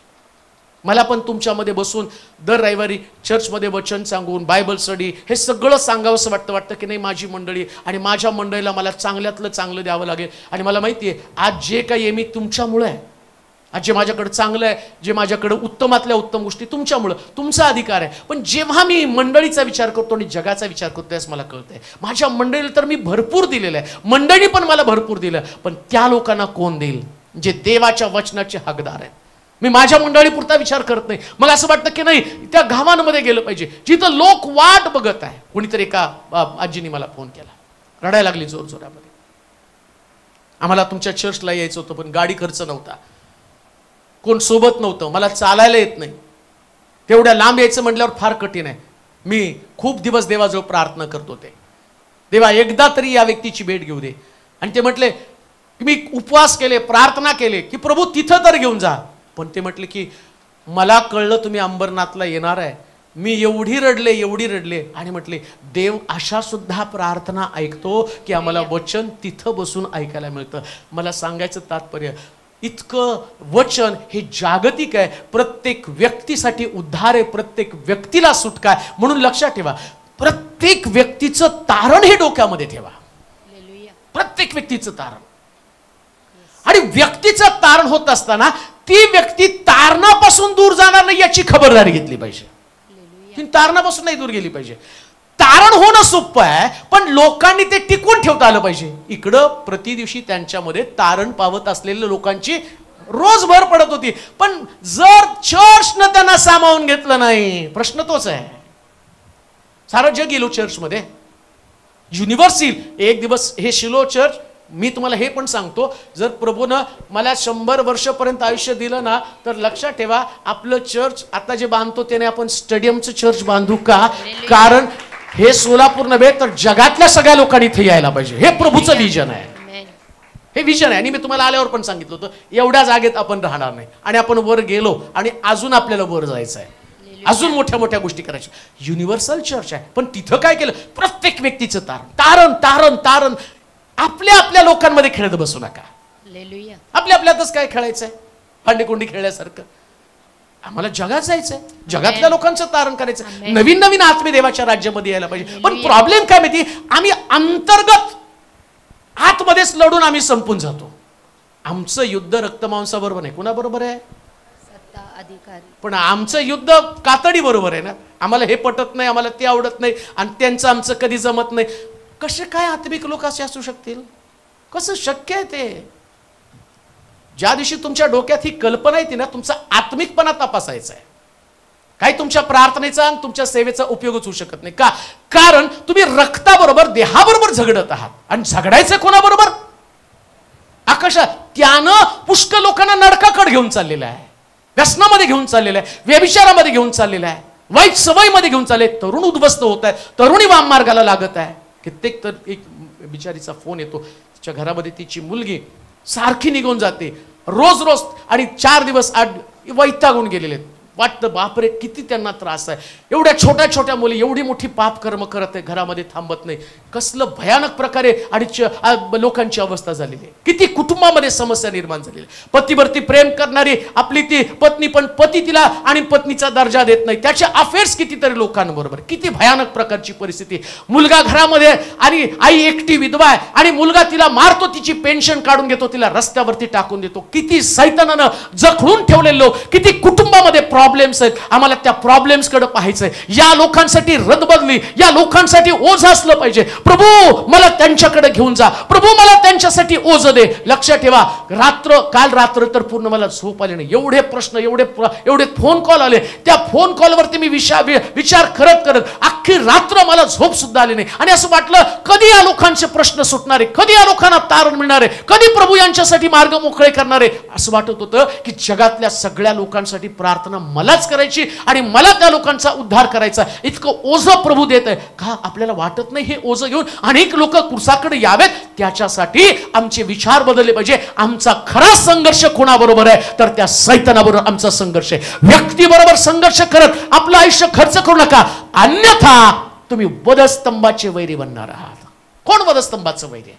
परुषी. दुसरी गोष्ट वाचूया, गलतीकराचं पत्र 5 अध्याय 10 वचन. गलतीकराचं पत्र. मला प्रभूमध्ये तुमच्या विषयी खात्री आहे की तुम्ही दुसरा विचार करणार नाही. दुसरा विचार करणार नाही. तुमच्या मनाची चलबिचल करणारा कोणी का असेना तो दंड भोगील. पहा, आता वधस्तंभाचं दुसरं अडखण कोण? दुसऱ्याच्या मनाची चलबिचल करणार. ऐका बर का, दुसऱ्याच्या मनाची चलबिचल म्हणजे कधी कधी आता चलबिचल पण दोन प्रकारे असते बर का. एक तारणात असणारा व्यक्ती आणि दुसरा नुकता तारणात आलेला व्यक्ती. दुसऱ्या भाषेमध्ये एक व्यक्ती तारणामध्ये आला, तो तारणामध्ये वाढत असताना तो पापापासून दूर राहण्याचा प्रयत्न करतो. आणि दुसरा व्यक्ती त्याला पापापासून दूर राहण्याच्या ऐवजी पाप करण्यासाठी प्रेरित करतो. तुम्हाला नाही समजणार. एक व्यक्ती तारणामध्ये आला, आता तो तारणामध्ये आल्यानंतर हा व्यक्ती प्रभूवरती प्रेम करणारा व्यक्ती आणि सिनियर असतो जुना, तो प्रभूमध्ये राहून राहून थोडा थोडा घसरलेला असतो आणि सारखं चालू असतं बरं का, यायचं जायचं, टिकायचं. विशेषतः मुलांमध्ये जास्त असतं ते प्रकार.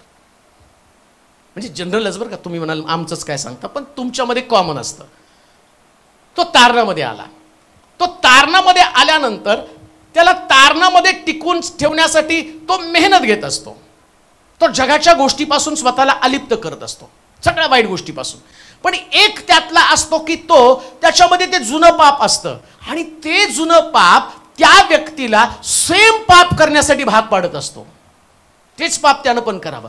आणि मग बोलता बोलता अशा काही गोष्टी बोलल्या जातात की ज्या गोष्टी त्या समोरच्या व्यक्तीला अपेक्षित नसतात. समजा तुम्ही माझ्याकडे पाहतात, तुम्ही माझ्याकडे पाहिलं एक आदर्श आहे, मी खूप चांगला आहे, आणि तुम्ही सगळे माझ्याकडे बघताना म्हणता की पालक साहेब आपले खूप चांगले आहेत सगळ्यावरती, आणि किती स्वतःला राखून ठेवतात, असं करतात तसं करतात, आणि सगळ्या गोष्टी मी बोलायला लागलो आणि बोलता बोलता माझ्यातनं बाष्कळ गोष्टी गेल्या.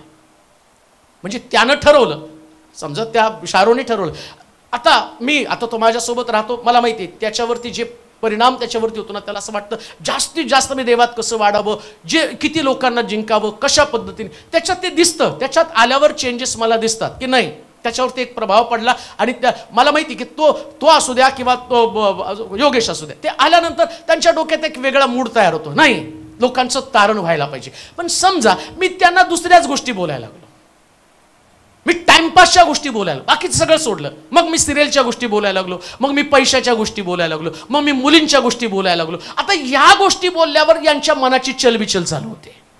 म्हणजे एक व्यक्ती तारणामध्ये आल्यावर तिला तारणाच्याच गोष्टी बोलायला पाहिजे.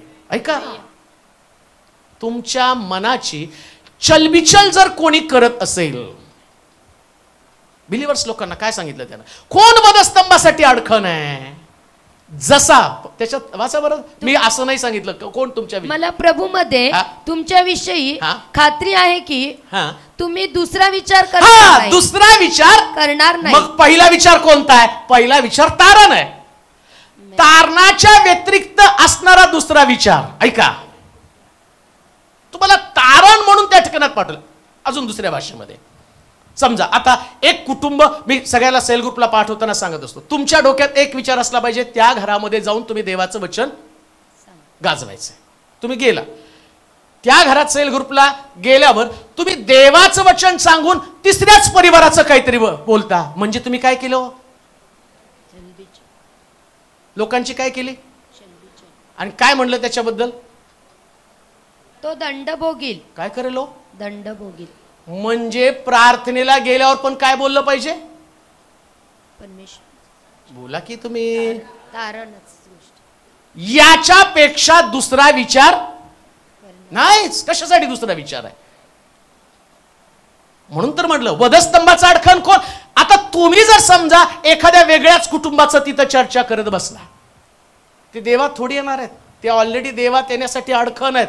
तुम्ही जाऊन ते बोलल्यानंतर, आणि लक्षात ठेवा, हे बोलल्यावर ते लोक तुमच्याविषयीच मत वाईट करून ठेवतात आणि त्यांना वाटतं की प्रार्थना ही नसतीच, का तर तुम्ही आदर्श आहात त्यांचे. त्यांना वाटतं हे धार्मिक लोकच निंदा करायला लागले, धार्मिक लोक चुकीच्या गोष्टी बोलायला लागले, धार्मिक लोकांमध्येच पैसा आला, धार्मिक लोकांमध्येच व्यभिचार आला, धार्मिक लोकांमध्येच पाप आलं.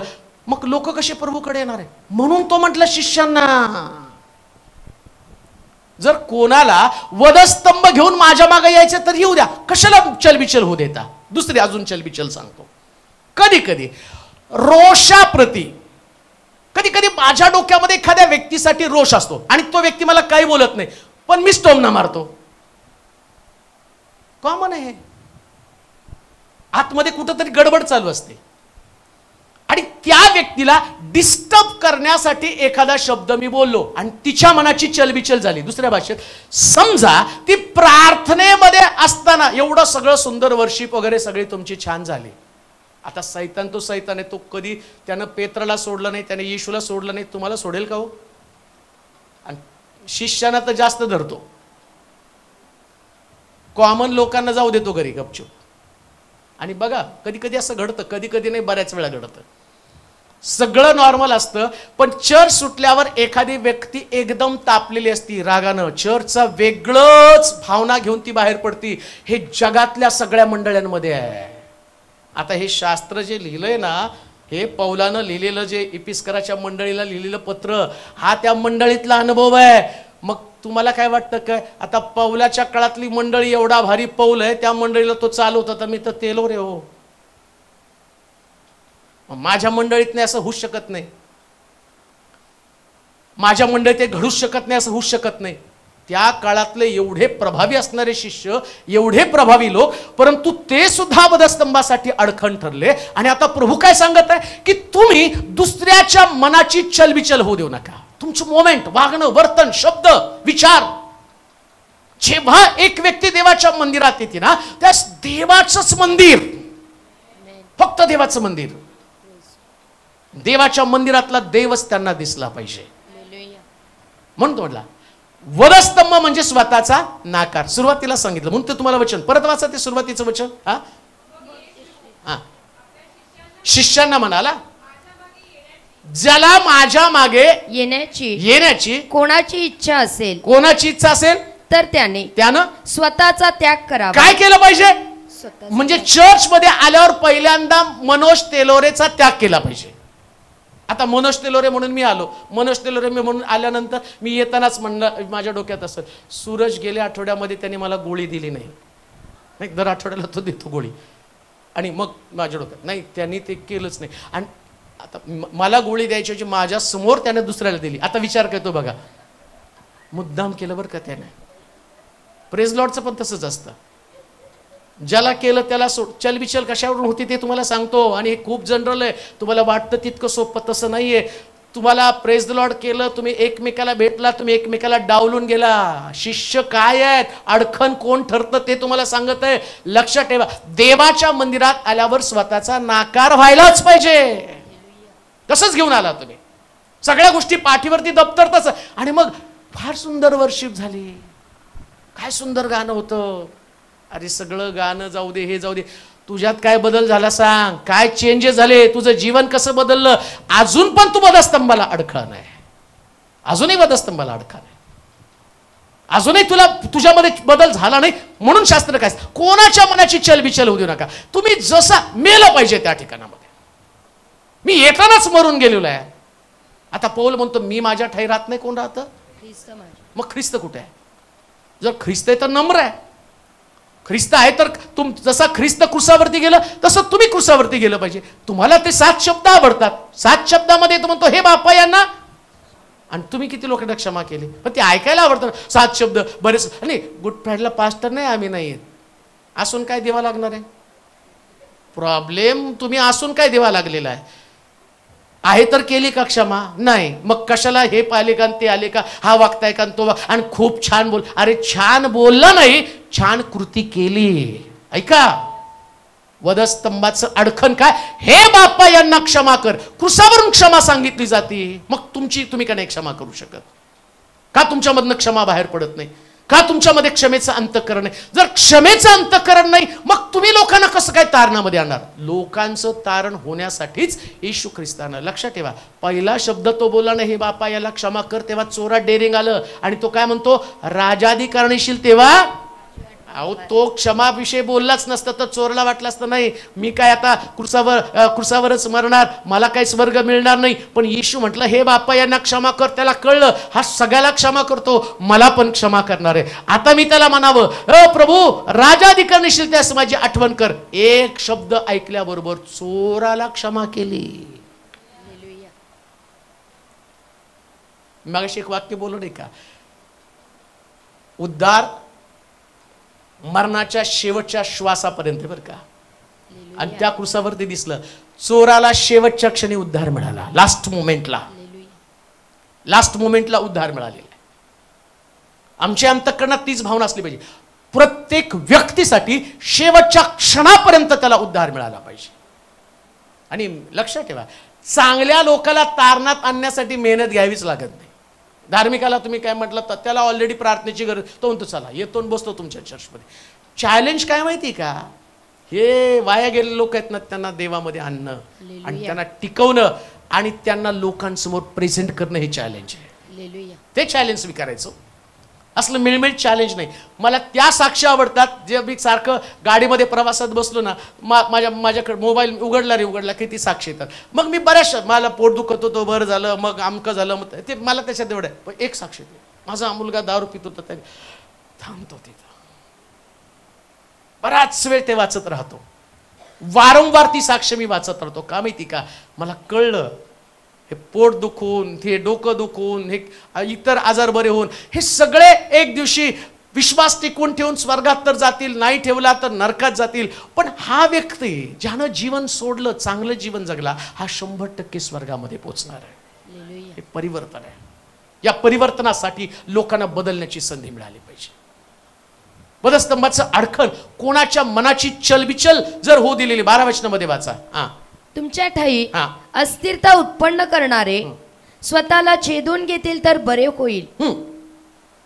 चलबिचल करणाऱ्या व्यक्ती संबंधानं असं म्हटलं की जो व्यक्ती दुसऱ्याच्या मनाची चलबिचल किंवा अस्थिर अंतःकरण निर्माण करणारा, एखाद्याच्या मनाची ज्या चलबिचल होती आणि कोणामध्ये देवामध्ये टिकवून ठेवण्यासाठी कधी आम्ही अशा प्रकारचं आमचं वर्तन असतं की लोकांना प्रार्थनेमध्ये टिकून राहूशी वाटत नाही. ऐका फार गंभीर आहे गोष्ट.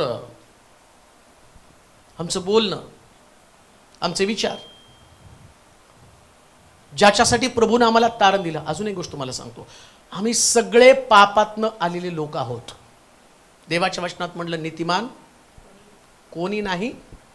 अजून एक गोष्ट मला सांगतो, जेव्हा आम्ही लोकांच्या पापा संबंधानं बोलतो, ऐका बरं का काय विधान मी करत आहे.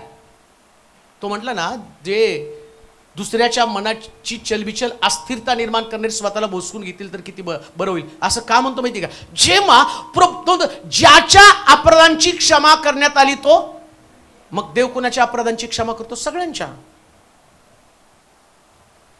आणि असं लिहिलंय जगातला सगळ्यात मोठा आशीर्वाद कोणता माहिती का तुम्हाला, गाडी बंगला घर हा आशीर्वाद नाही, अपराधांची क्षमा करणं हा सगळ्यात मोठा आशीर्वाद आहे. का, कारण एवढं सगळं गाडी बंगला पैसा अडका सोनं नाणं सगळं असलं आणि मी नरकात गेलो तर मी जिवंत आहे तोपर्यंत त्याचा उपभोग घेता येणार आहे. पण पापांची क्षमा मिळाली तर स्वर्गामध्ये याच्यापेक्षा भारी सगळं असणार आहे. म्हणून तो सगळ्यात मोठा आशीर्वाद. आणि आता बायबल काय सांगतं, देवानं मानवाला हा आशीर्वाद देण्यासाठी आपल्या पुत्राला क्रुसावरती दिलं. म्हणजे नीट आहे का, असं का म्हटलं त्याचं महत्व मी तुम्हाला सांगत आहे. एखाद्या व्यक्तीच्या पापाची क्षमा करण्यासाठी, माझ्या पापांची क्षमा करण्यासाठी येशू ख्रिस्ताला क्रुसावरती दिलं.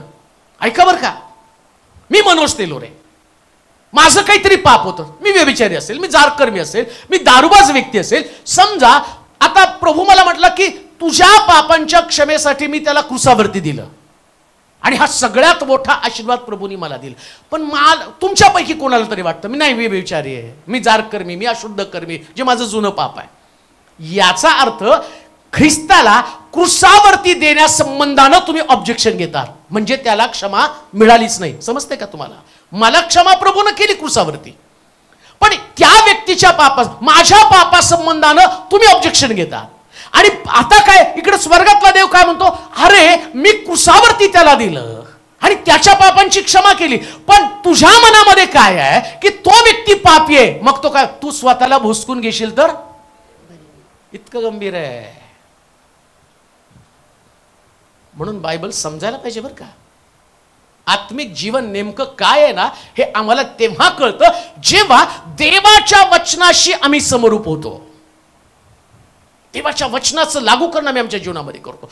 मग असं म्हटलं कोण अडखण करत आहे, तर ही जी चलबिचल मनाची करणारे लोक आहेत, तुमच्यामध्ये अस्थिरता निर्माण करणारे लोक आहेत, आणि त्याच्या संबंधाने म्हटलं ते स्वतःला छेदून घेतील तर किती बरं होईल. लक्षात ठेवा, गंभीर व्हा.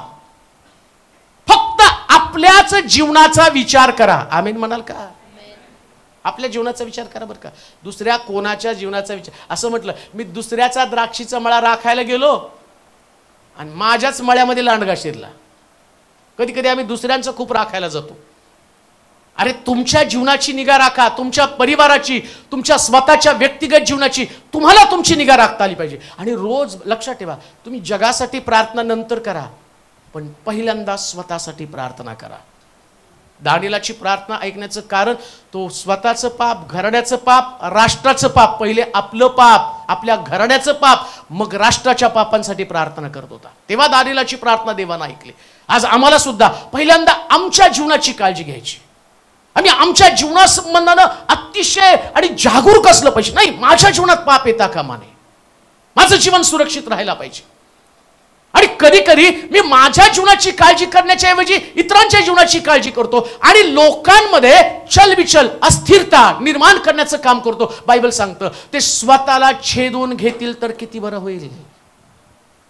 वधस्तंभाचं अडखळण. प्रश्न तोच आहे, तुमच्यामुळं कोणाच्या मनाची चलबिचल झाली का? आणि झाली असेल ना तर आज गंभीरपणे प्रभूला तो दोष कबूल करून म्हणा, देवा माफ कर, देवा माफ कर. ही भावना यायलाच पाहिजे. लक्षात ठेवा, देवाचं वचन फार सिरियस आहे. आम्हाला वाटतं तितकं इझी नाहीये. जसं बायबल आम्ही वाचतो तसं बायबल नाही. हे देताना त्यानं फार विचारपूर्वक तुमच्या हातामध्ये दिलेलं आहे. ज्या पद्धतीने तुम्ही धार्मिक जीवनाचा विचार करता तसं धार्मिक जीवन नाहीये. शास्त्री पुरुषी असंच धार्मिक जीवन जगले. म्हणून तर रात्रीच्या समयी निकोदेमस जाऊन प्रभूला विचारतो, स्वर्ग राज्य मला मिळावं म्हणून मी काय केलं पाहिजे. सगळं धर्माचं शिक्षण त्याच्याकडे होतं, परंतु जशा पद्धतीनं येशूनं शिक्षण दिलं ते शिक्षण त्याला मिळाल्यावर कळलं, अरे मी स्वर्गात पोहोचणारच नाही. आमचं आत्मिक जीवन याची काळजी आम्हाला घ्यावी लागणार आहे. आम्ही फार गंभीर बनलं पाहिजे, सिरियस बनलं पाहिजे. आणि जोपर्यंत आम्ही असं सिरियस बनत नाही तोपर्यंत, आणि प्रभू त्याच्यातले आशीर्वाद आम्हाला कधी देणार आहे. अजून एक वचन वाचूया. कोण या ठिकाणामध्ये वधस्तंभासाठी अडखण करत आहे? रोमकराचं पत्र 6 अध्याय 6 वचन. रोमकराचं पत्र 6 अध्याय 6 वचन. हे आपल्याला ठाऊक आहे, हे आपल्याला ठाऊक आहे की हे पापाच्या अधीन असलेले शरीर नष्ट होऊन आपण यापुढे पापाचे दास्य करू नये, म्हणून आपल्यातील जुना मनुष्य त्याच्या बरोबर वधस्तंभावर खिळला गेला. इथं काय म्हटलं? वधस्तंभासाठी अडखळण कोण आहे? जुना मनुष्य. जुना मनुष्य एक वधस्तंभासाठी अडखळण आहे. कधी कधी आमच्यातला जुना मनुष्य जागा होतो. मग तुम्ही म्हणता नाही माझ्यामध्ये नवीनच मनुष्य. कसं ओळखायचंय? अहो मी प्रार्थना करतो ना, मी वर्शिप करतो, मी सेवा करतो. नाही, जुन्या मनुष्याला ओळखण्याचं माध्यम इपिस्कराचं पत्र 5 अध्याय 22 पासून काही वचनं वाचा. इपिस्कराचं पत्र 5 अध्याय 22 ते 29 पर्यंतची वचनं वाचा बरं. हा, स्त्रियांनो तुम्ही जशा प्रभूच्या अधीन, 5 22 ते 29, जशा प्रभूच्या अधीन तशा आपापल्या पतीच्या अधीन असा. कारण जसा ख्रिस्त मंडळीचे मस्तक आहे तसा पती पत्नीचे मस्तक आहे. शिवाय ख्रिस्त हाच शरीराचा तारणारा आहे. तरी मंडळी जशी ख्रिस्ताच्या अधीन असते तसे स्त्रियांनीही सर्व गोष्टीत आपल्या पतीच्या अधीन असावे. पतीच्या अधीन असावं. पतींनो जशी ख्रिस्ताने मंडळीवर प्रीती केली तशी तुम्हीही आपापल्या पत्नीवर प्रीती करा. ख्रिस्ताने हा. मंडळीवर प्रीती केली हा. आणि स्वतःस तिच्यासाठी समर्पण केले, तिच्यासाठी समर्पण केलं, अशासाठी तिला त्याने हा. वचनाद्वारे जलस्नानाने स्वच्छ करून स्वच्छ करून पवित्र करावं आणि गौरवयुक्त मंडळी अशी ती स्वतःला सादर करावी. 4 अध्याय 25 पासून. 4 अध्याय 25 पासून. म्हणून लबाडी सोडून द्यावी. तुम्ही प्रत्येक जण आपापल्या शेजाऱ्याबरोबर खरे बोला, कारण आपण एकमेकांचे अवयव आहोत. तुम्ही रागवा परंतु पाप करू नका. इथं जुन्या मनुष्याच्या सगळ्या क्वालिटी दिल्यात. काय काय दिले वाचा बरं परत एकदा. 22 वचन. म्हणून लबाडी सोडून देऊन तुम्ही प्रत्येक जण आपापल्या शेजाऱ्याबरोबर खरे बोला. तो ज्याच्यामध्ये लबाडी आहे तो मध्यस्तंभासाठी अडखण आहे. किती पण तारणामध्ये असा, किती पण उद्धारामध्ये असा, कितीही तुमचं प्रभूवरती प्रेम तुम्ही दाखवायला सिद्ध करतात, तुम्ही चर्चला जाता, शास्त्र वाचन, उपवास आहे, प्रार्थना आहे, सगळे उपवास करून पण तुमच्यात लबाडी असेल. देवाला तर लबाडीचा वीट आहे. आणि कशासाठी लबाडी करता हे तुम्हाला माहिती आहे. आणि तुम्हाला रोज या प्रश्नाला या स्वभावाला तुम्हाला रोज सामोरं जावं लागतं. मी नाही तुम्हाला डिटेलमध्ये सांगणार, पण ही लबाडी असतीच माणसामध्ये. आणि लक्षात ठेवा, कोणती सुद्धा लबाडी ही सैतानाला तुमच्यावरती वर्चस्व दाखवण्यासाठी पुरेशी आहे. एक लबाडीवर का हवे नाही. सगळ्या झाडाचं फळ खा, पण मधल्या झाडाचं फळ खाऊ नको, त्याला स्पर्श. एकच लबाडी तिने केली, एकच. बरं, आता मला तुम्ही सांगा, याच्यामध्ये अशी कोणती गोष्ट होती की खरंच तिला या सर्पानं तिच्यावरती अधिकार गाजवून तिला आपला गुलाम बनवावं. पण एक साधं गोष्ट, सैतानाला थोडंसं साधच पाहिजे. एक लबाडी, किती पण सामान्य असू द्या, साध्यातली साधी लबाडी असू द्या, वधस्तंभासाठी अडखण आहे. तुम्हाला क्रुसावरती जाऊ देत नाही तुमची लबाडी. आणि येशू म्हणतो, माझा शिष्य व्हायचंय ना, तुला लबाडी करता कामा नये. तुम्हाला प्रामाणिक राहावंच लागणार आहे. आपल्या परिवारामध्ये असू द्या. आता लबाडी म्हणजे तुम्ही माझ्या संबंधाने मी बोलत नाही. तुम्ही घरात जी लबाडी करताना, नवरा बायकोला, बायको नवऱ्याला, मुलं आईबापाला, आईबाप लेकरांना लबाडी करत असतील, वधस्तंभाचा अडखण आहे. हा जुना मनुष्य आहे. आणि चर्चमध्ये तुम्ही येता तेव्हा सुद्धा तुम्ही एकमेका संबंधानं तुमच्या मनामध्ये चांगल्याच भावना असल्या पाहिजेत. कशासाठी लबाडी करायची, का लबाडी करायची. बरं, एक गोष्ट मला विचार, तुम्हाला कोण क्रुसावर देणार आहे खोट खरं बोलल्यावर? मग कशासाठी लबाडी करायची? आणि बरं असं लबाडीने काय तुमचं करोडोचं नुकसान होणार आहे? पहिले करोडो आहेत का ते तर बघा. कुठे जेमतेम आपल्या खात्यावर आहेत किती रक्कम आहे, काय नुकसान होणार आहे? लक्षात घ्या, जेव्हा प्रभूवरती प्रेम करतो त्यास आम्ही फार प्रामाणिकपणे प्रत्येक वचनाला बिलगून राहिलं पाहिजे. पुढे काय म्हटलंय? म्हणून लबाडी सोडून देऊन तुम्ही प्रत्येक जण, म्हणजे अन्न सोडण्याच्या ऐवजी काय सोडलं पाहिजे? आता आम्ही काय करतो, उपवास करतो, लबाडी घेऊन बसतो. 40 दिवसात काय उपवास, लबाडी राहू द्या. सगळ्यात सोपं काय? आणि काही लोक उपवास करतात, त्या उपवासामध्ये त्यांना वेगवेगळे आयटम मिळणार आहेत, वेगवेगळे ज्यूस, रस. कोणीतरी म्हटलं, तुमचा उपदेश ऐकल्यापासून मी खिचडी सोडली, म्हणजे खात होता. आत्ता कळलं मला, उपवासात खिचडी चालत नाही. नाही तर वेपर्स, बटाटे, रताळे, आम्ही दुसऱ्यांचं बघितलं, हे उसको चलता है हम भी चलाएंगे. आम्हाला सगळं चालतं, सगळं खातो. आणि म्हणतो काय आम्ही, हे उपास नाही, लबाडी सोडणं हा खरा उपास आहे. हे आत्मिक मनुष्याची गरज आहे. अन्न सोडू नका, अन्नाने काही फरक पडणार नाही. तुम्ही फक्त किती पण अन्न त्याग केला ना, विकनेस येणार आहे, अशक्त पण येणार आहे, बाकी काय होणार नाही तुमच्या चेहऱ्यामध्ये. आणि बरेच लोक तर डायटिंगसाठी त्यांनी उपवास केलेत. आता लोकांनी एक नवीन फॉर्म्युला काढलाय, नाही आम्ही 40 दिवसाचे म्हणून नाही धरले, डायटिंग म्हणून. इथं पण डायटिंग करा ना जरा, त्याग करून टाका लबाडीचा. पुढे, म्हणून लबाडी सोडून देऊन तुम्ही प्रत्येक जण आपापल्या शेजाऱ्याबरोबर खरे बोला, कारण आपण एकमेकांचे अवयव आहोत. काय तो अवयव आहोत, म्हणजे आपलं एकमेकाशिवाय चालणार नाही. समजलं का? अवयव म्हणजे काय? एकमेकाशिवाय पण आम्हाला नको असतेत ना, हे नको, ते आम्हाला नको आहे. विचार करा, शास्त्र सांगतं एक व्यक्ती म्हणजे शरीरात असणारा अवयव. हा एक सूरज डोळा असेल, शारून हा दुसरा डोळा असेल, महिमा कान असेल. आता एकेकाचे नाव घेतलं मग माझं नाव राहिलं म्हणून ठीक आहे. एक प्रत्येक जण, एक कोण बोट आहे आणि कोणीतरी म्हणाल मग मला का नाही नाक म्हटला, मला का नाही बोट म्हणाला. पण कोण ना कोणतरी बोट आहे, कोणी नख आहे, कोणी माझ्या डोक्यावरचे केस आहेत. पण मला केस आवडत नाही, मी म्हणतो नाही केस नको आहेत. किती घाण दिसेल मी, टक्कल, केसच नको आहेत. कोणी म्हणतं नाक नको आहे. उपदेशाला थांबाल का? चांगलं तसं लक्षात ठेवा, मंडळीमधली प्रत्येक व्यक्ती ही गरज आहे आणि प्रत्येक व्यक्ती ही मंडळीचं सौंदर्य आहे. अडखण काय माहिती का, प्रत्येक व्यक्तीचं इम्पॉर्टन्स चर्चमध्ये, लहानातल्या लहान व्यक्तीचं सुद्धा. ती लेकरं ते दोघं जण उशीर आले तर मी ते बघत होतो तिथं, अरे ते दिसत नाही समोर माझ्या बसतात ते, कारण त्याच्या वाढदिवसाच्या वेळेस उपदेश केला होता की लवकर यायला पाहिजे आणि आज तो लेट आला.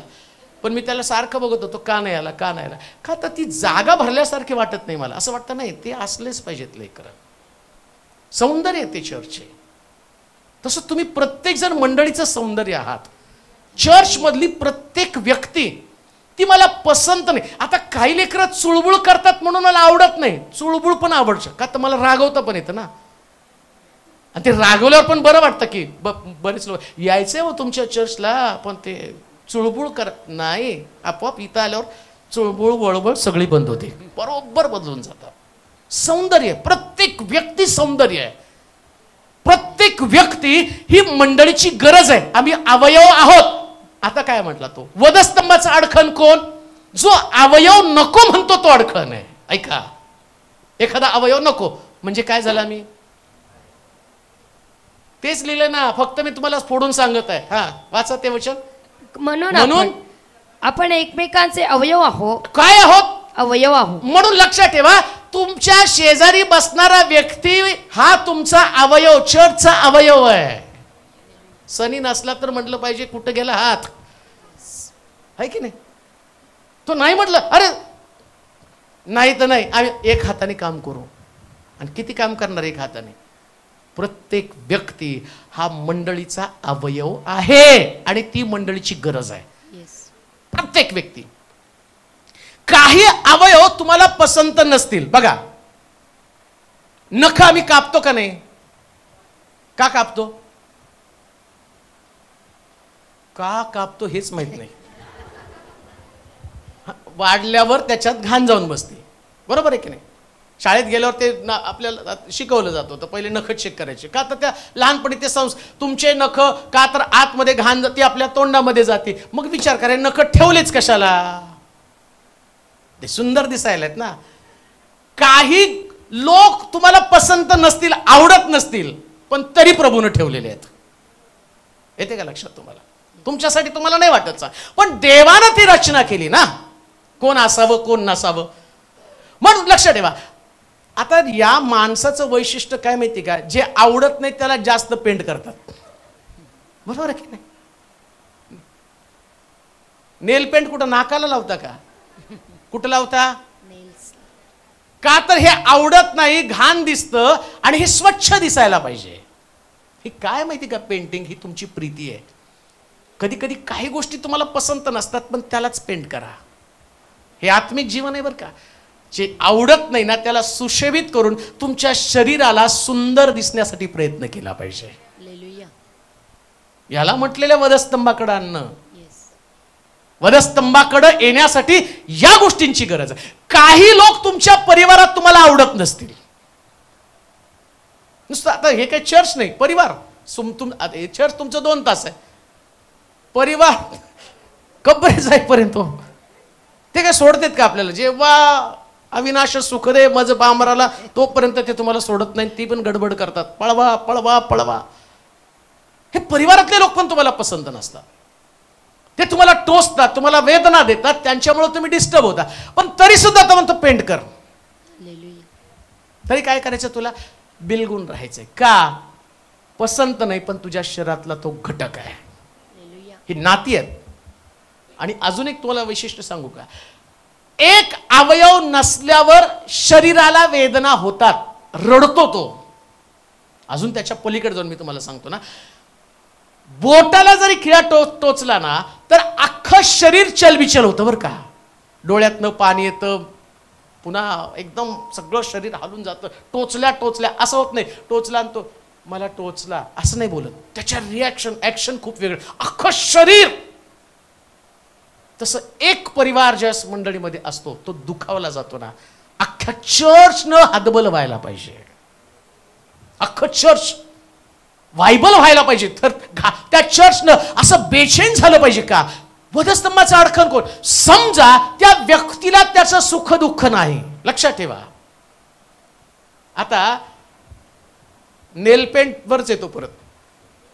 तुम्ही इथं नेलपेंट लावता, तुमचं सगळं शरीर तिथं, डोळे बघतात, नाक सेन्स घेतं, वास घेतं बरं का, आणि कान आवाज घेतो कोण बाजूचं काय म्हणतं, कलर किती छान आहे, काय किती वाढलंय का, हे अख्खं शरीर बरं का.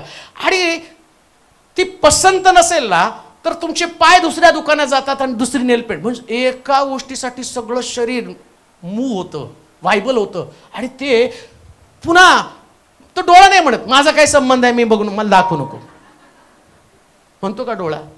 अहो तो तर सारखा जातो आणि सारखा बघतो. आणि तोंडात नाही तर काय सुंदर, आता जिभेचा काय संबंध आहे, पण ती तेवढ्यात म्हणते काय सुंदर आहे. आणि दुसऱ्यांदा ती जिभे, दुसऱ्या दिवशी काय म्हणते, काढून टाक दुसरं लाव. बोलतो कोण? हे सगळे मुवमेंट चालू आहे. मग ते तुम्ही आणता काय म्हणता त्याला तुम्ही? तुम्हाला मला नाही माहिती. नेल रिमूव्हर तेवढ्यातलं एक्सपर्ट आहे. नेल रिमूव्हर नाही, रिमूव्हर काहीतरी असतं ते. ते काढता आणि दुसऱ्या दिवशी दुसरी. बरं, ते सगळं होत असताना तुमचं सगळं शरीर एन्जॉय करत असतं. हीच गोष्ट मी तुम्हाला सांगत आहे. चर्च मधल्या एका व्यक्तीचा आनंद अख्ख्या शरीरानं उपभोगला पाहिजे. वधस्तंभाचं अडखळण कोण आहे? तर ही जे स्वभाव, ही जी वृत्ती आहे, या वृत्तीला बाहेर काढून आम्ही असं म्हटलं पाहिजे की आम्ही सगळेजण अवयव आहोत. कोण आहोत? सगळेजण बरं का, सगळेजण. तुम्हाला कोण नको असेल तर मला सगळे पाहिजे. आणि तुमचं मला, मी शरीर इथं असं म्हटलं, एज लक्षात घ्या बरं का, एज केलं तर म्हणतो एज केल या अस्थि सजीव होतील काय? ऐका, शुष्क खोऱ्यामध्ये, माझ्या भावना मी तुम्हाला सांगत आहे, शुष्क खोऱ्यामध्ये एचकेलची बट धरून त्याला तिथं नेलं आणि त्याला प्रश्न केला या अस्थि सजीव होतील काय? तो म्हटला देवा तुला ठाऊक. तो म्हटला वाऱ्यावरती संदेश दे. वाऱ्यावरती एचकेलने संदेश दिल्यावर अस्थिला अस्थि जडल्या, त्याच्यावर स्नायू जडले, त्याच्यावर मांस जडलं, मग त्याच्यामध्ये श्वास आला आणि ते सैन्य तयार झालं. अहो या शुष्क अस्थिमध्ये उभं राहून संदेश दिला. मेहनत काय घेतली ते मला माहिती आहे, म्हणून मला सगळं शरीर आवश्यक आहे. सैन्य आता बनलंय हो, पण सैन्य बनवण्यासाठीची मेहनत त्या व्यक्तीनं घेतली ना, ज्याला बटाला धरून त्या शुष्क अस्थिच्या खोऱ्यामध्ये उभं केलं. तसं प्रभूनं या शहरामध्ये मला उभं केलं. या शहरामध्ये सैन्य उभं करण्यासाठी ज्या प्रकारचं परिश्रम घ्यावं लागलं ते फक्त एचकेलला माहिती आहे, ते फक्त मला माहिती आहे. म्हणून बायबल काय सांगतं माहिती का, प्रत्येक पालकाविषयी मी सांगत आहे, मी माझ्याविषयी सांगत नाही, मी जनरल बोलतोय. पण प्रत्येक मंडळीमध्ये मला माहिती हा संदेश युट्यूबच्या माध्यमातून प्रत्येक मंडळांमध्ये जाणार आहे. परंतु अडखण वधस्तंभाचं कोणतं की त्या मंडळीमध्ये आज सगळ्या मंडळांची समस्या त्याच्यामध्ये न पसंत पडणारा एक अवयव असतोच प्रत्येक मंडळीमध्ये. पण तो अवयव पसंत पडत नाही म्हणून त्याला कोणी काढू शकत नाही. त्याला व्यवस्थित करून त्याला ठेवावं लागतं, त्याला रिपेअर करावं लागतं, त्याला उभं करावं लागतं. आणि मग त्या ठिकाणात मध्ये म्हटलं हे वधस्तंभाचं अडखण तुमच्यामध्ये असता कामा नये. आता अजून एक गोष्ट तुम्हाला सांगतो, खराब असलेल्या अवयवाला दुरुस्त करण्याचं काम पण करावं लागतं. जसं तुम्हाला मी नील पेंट संबंध, चांगलं दिसावं म्हणून ते लावता तुम्ही, चांगलं दिसावं, सुशोभित करता. आहे तसं कोणी ठेवू शकत नाही. एकच गोष्ट वाचूया, अजून बऱ्याच गोष्टी, परंतु एकच वाचू. 6वा अध्याय आणि त्याचं 31 वचन. रोमकराचं पत्र 6वा अध्याय 31 वचन. तुम्ही पापाचे गुलाम होता तेव्हा तुम्ही पापाचे गुलाम होता तेव्हा नीतिमत्वा संबंधाने बंधमुक्त होता, नीतिमत्वा संबंधानं बंधमुक्त होता, तर ज्या गोष्टीची हा. तुम्हाला आता लाज वाटते, 5वा अध्याय 31 हे हे आपल्याला ठाऊक आहे, हे पापाच्या अधीन असलेले शरीर नष्ट होऊन यापुढे पापाचे दास्य करू नये म्हणून जुना मनुष्य याच्या बरोबर वधस्तंभावर खेळला गेला. कारण जो कोणी मेला पापाच्या दोषापासून मुक्त होऊन, हा जुना मनुष्य मेला. 31 वचन नाही का? अच्छा, रोम 6:31. 21 हा,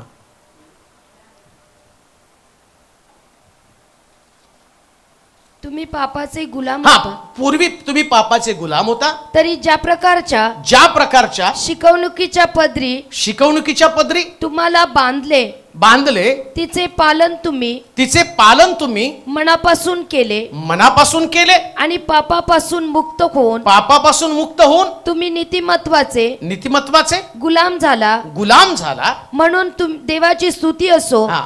तुमच्या 4था अध्याय इपिस्कराचं पत्र 4था अध्याय 31 वचन. हा, सर्व प्रकारचे कडूपण, संताप, क्रोध, गलबला व निंदा.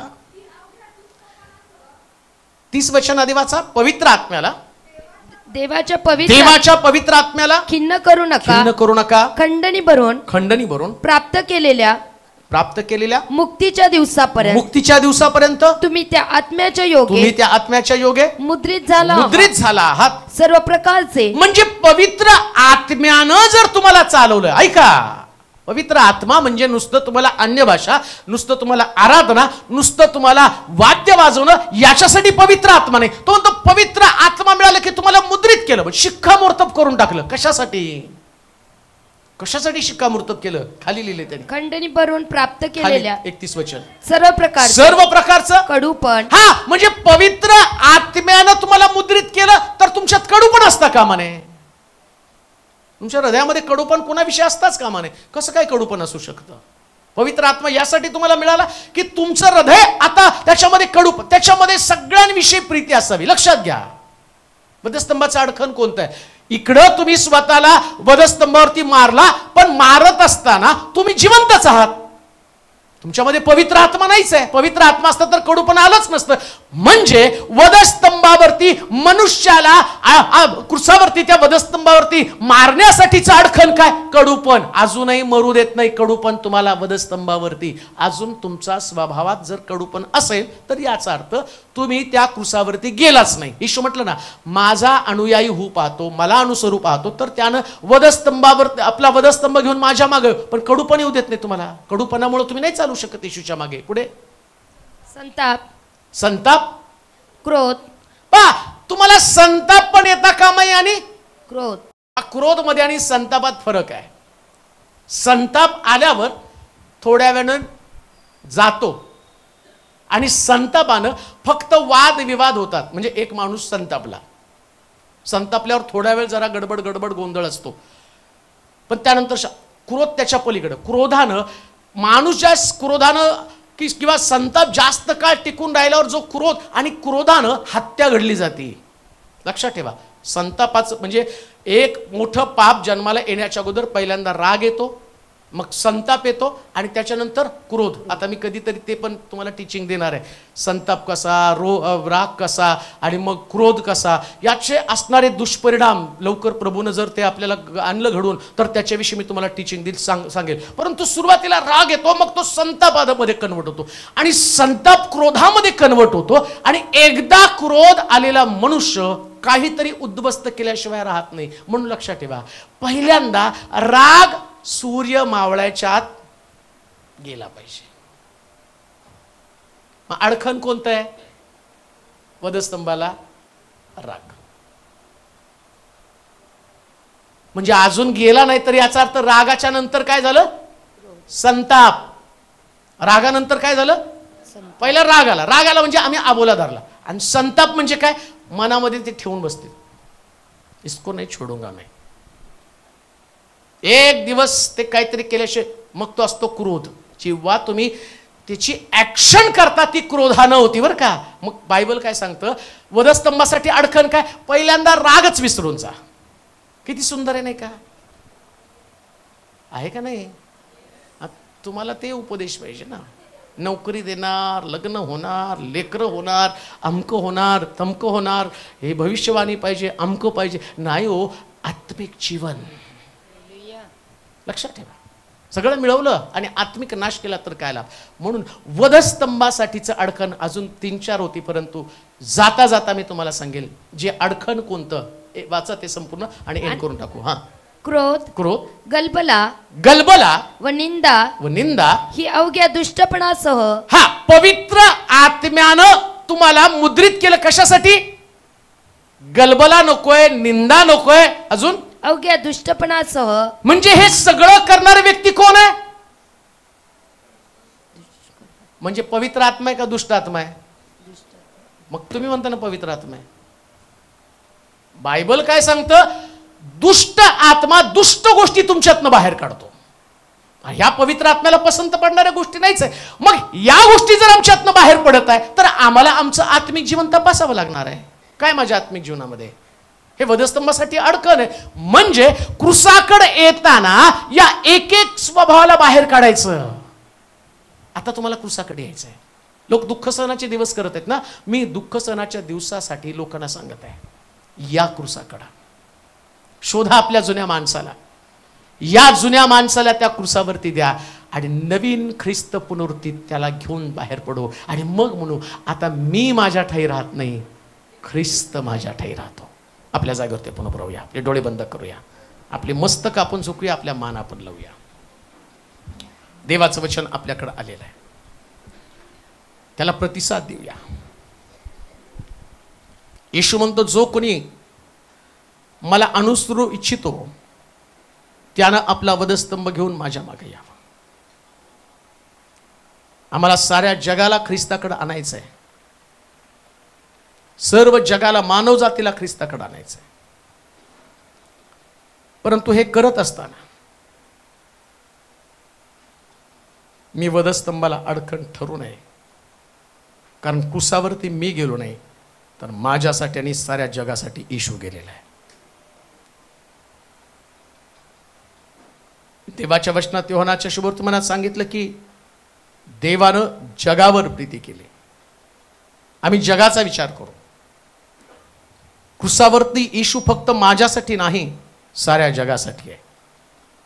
चोरासाठी सुद्धा तो आहे, वेश्या आणि कसबिनीसाठी तो आहे. तो चांगल्यासाठी मरणारा कोणी पण असेल, पण ख्रिस्त पाप्यांसाठी मारला गेला. हे सर्व समर्थ देवा, नम्रतेने मी तुझ्या समोर येत आहोत. आज जग ज्या पद्धतीनं क्रूसाचं मनन करत आहे, त्याच्यामध्ये परंपरा आहे, त्याच्यामध्ये रूढी आहे. पण आजचा संदेश घराघरामध्ये, मंडळांमध्ये जाऊ दे. परंपरेला छेदून जे रियल, जे खरं वचन आहे ते वचन स्वीकारावं आणि आजपासून स्वतःला त्या क्रूसावरती अर्पण करावं. मनाची चलबिचल करणारी वृत्ती, राग, संताप, अशा कितीतरी गोष्टी आहेत प्रभूजी. आज आम्ही प्रामाणिकपणे आमचं पाप कबूल करत आहोत. किती भयानक प्रकारचा दंड आहे, त्या दंडाकडे आम्ही कधीच पाहिलं नाही. आम्ही फार कॅज्युअली तुझं वचन स्वीकारलं. आम्हाला वाटलं की देव जो आहे तो फक्त पाप्यांना दंड देणार आहे, पण नीतिमान लोकांना सुद्धा ज्या पद्धतीनं तू त्यांचं विश्लेषण करून प्रत्येक व्यक्तीच्या जीवनाची तपासणी तू करत आहे, त्यात आम्ही स्वतःला नम्र करत आहोत. माझ्या देवा, मी स्वतः व्यक्तिगत रीतीने तुझ्यासमोर येतो. क्षमा कर मला. काही गोष्टी मलाही शिकायच्यात, शिकलो, अनुभवल्यात.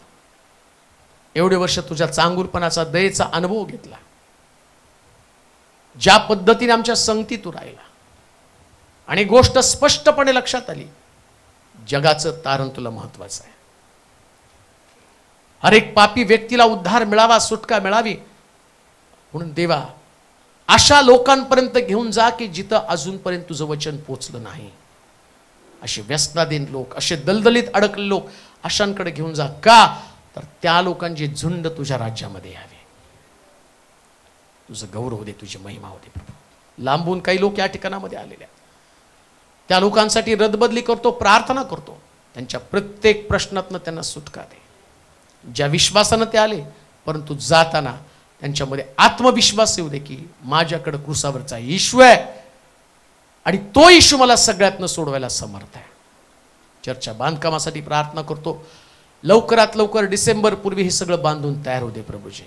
आम्ही स्वतःच्या वास्तूमध्ये पोचावं यासाठी तू मार्गदर्शन कर. लाखो रुपये लोक देत आहेत, ज्याने आपल्या कमाईतनं, आपल्या उत्पन्नातनं तुझ्या मंदिराच्या बांधकामासाठी देत आहे. स्वर्ग त्यांच्यासाठी उघड आणि जसं मंदिर बांधून पूर्ण होईल तशा अलौकिक साक्ष त्यांच्या जीवनात घडू दे, परिवारामध्ये घडू दे.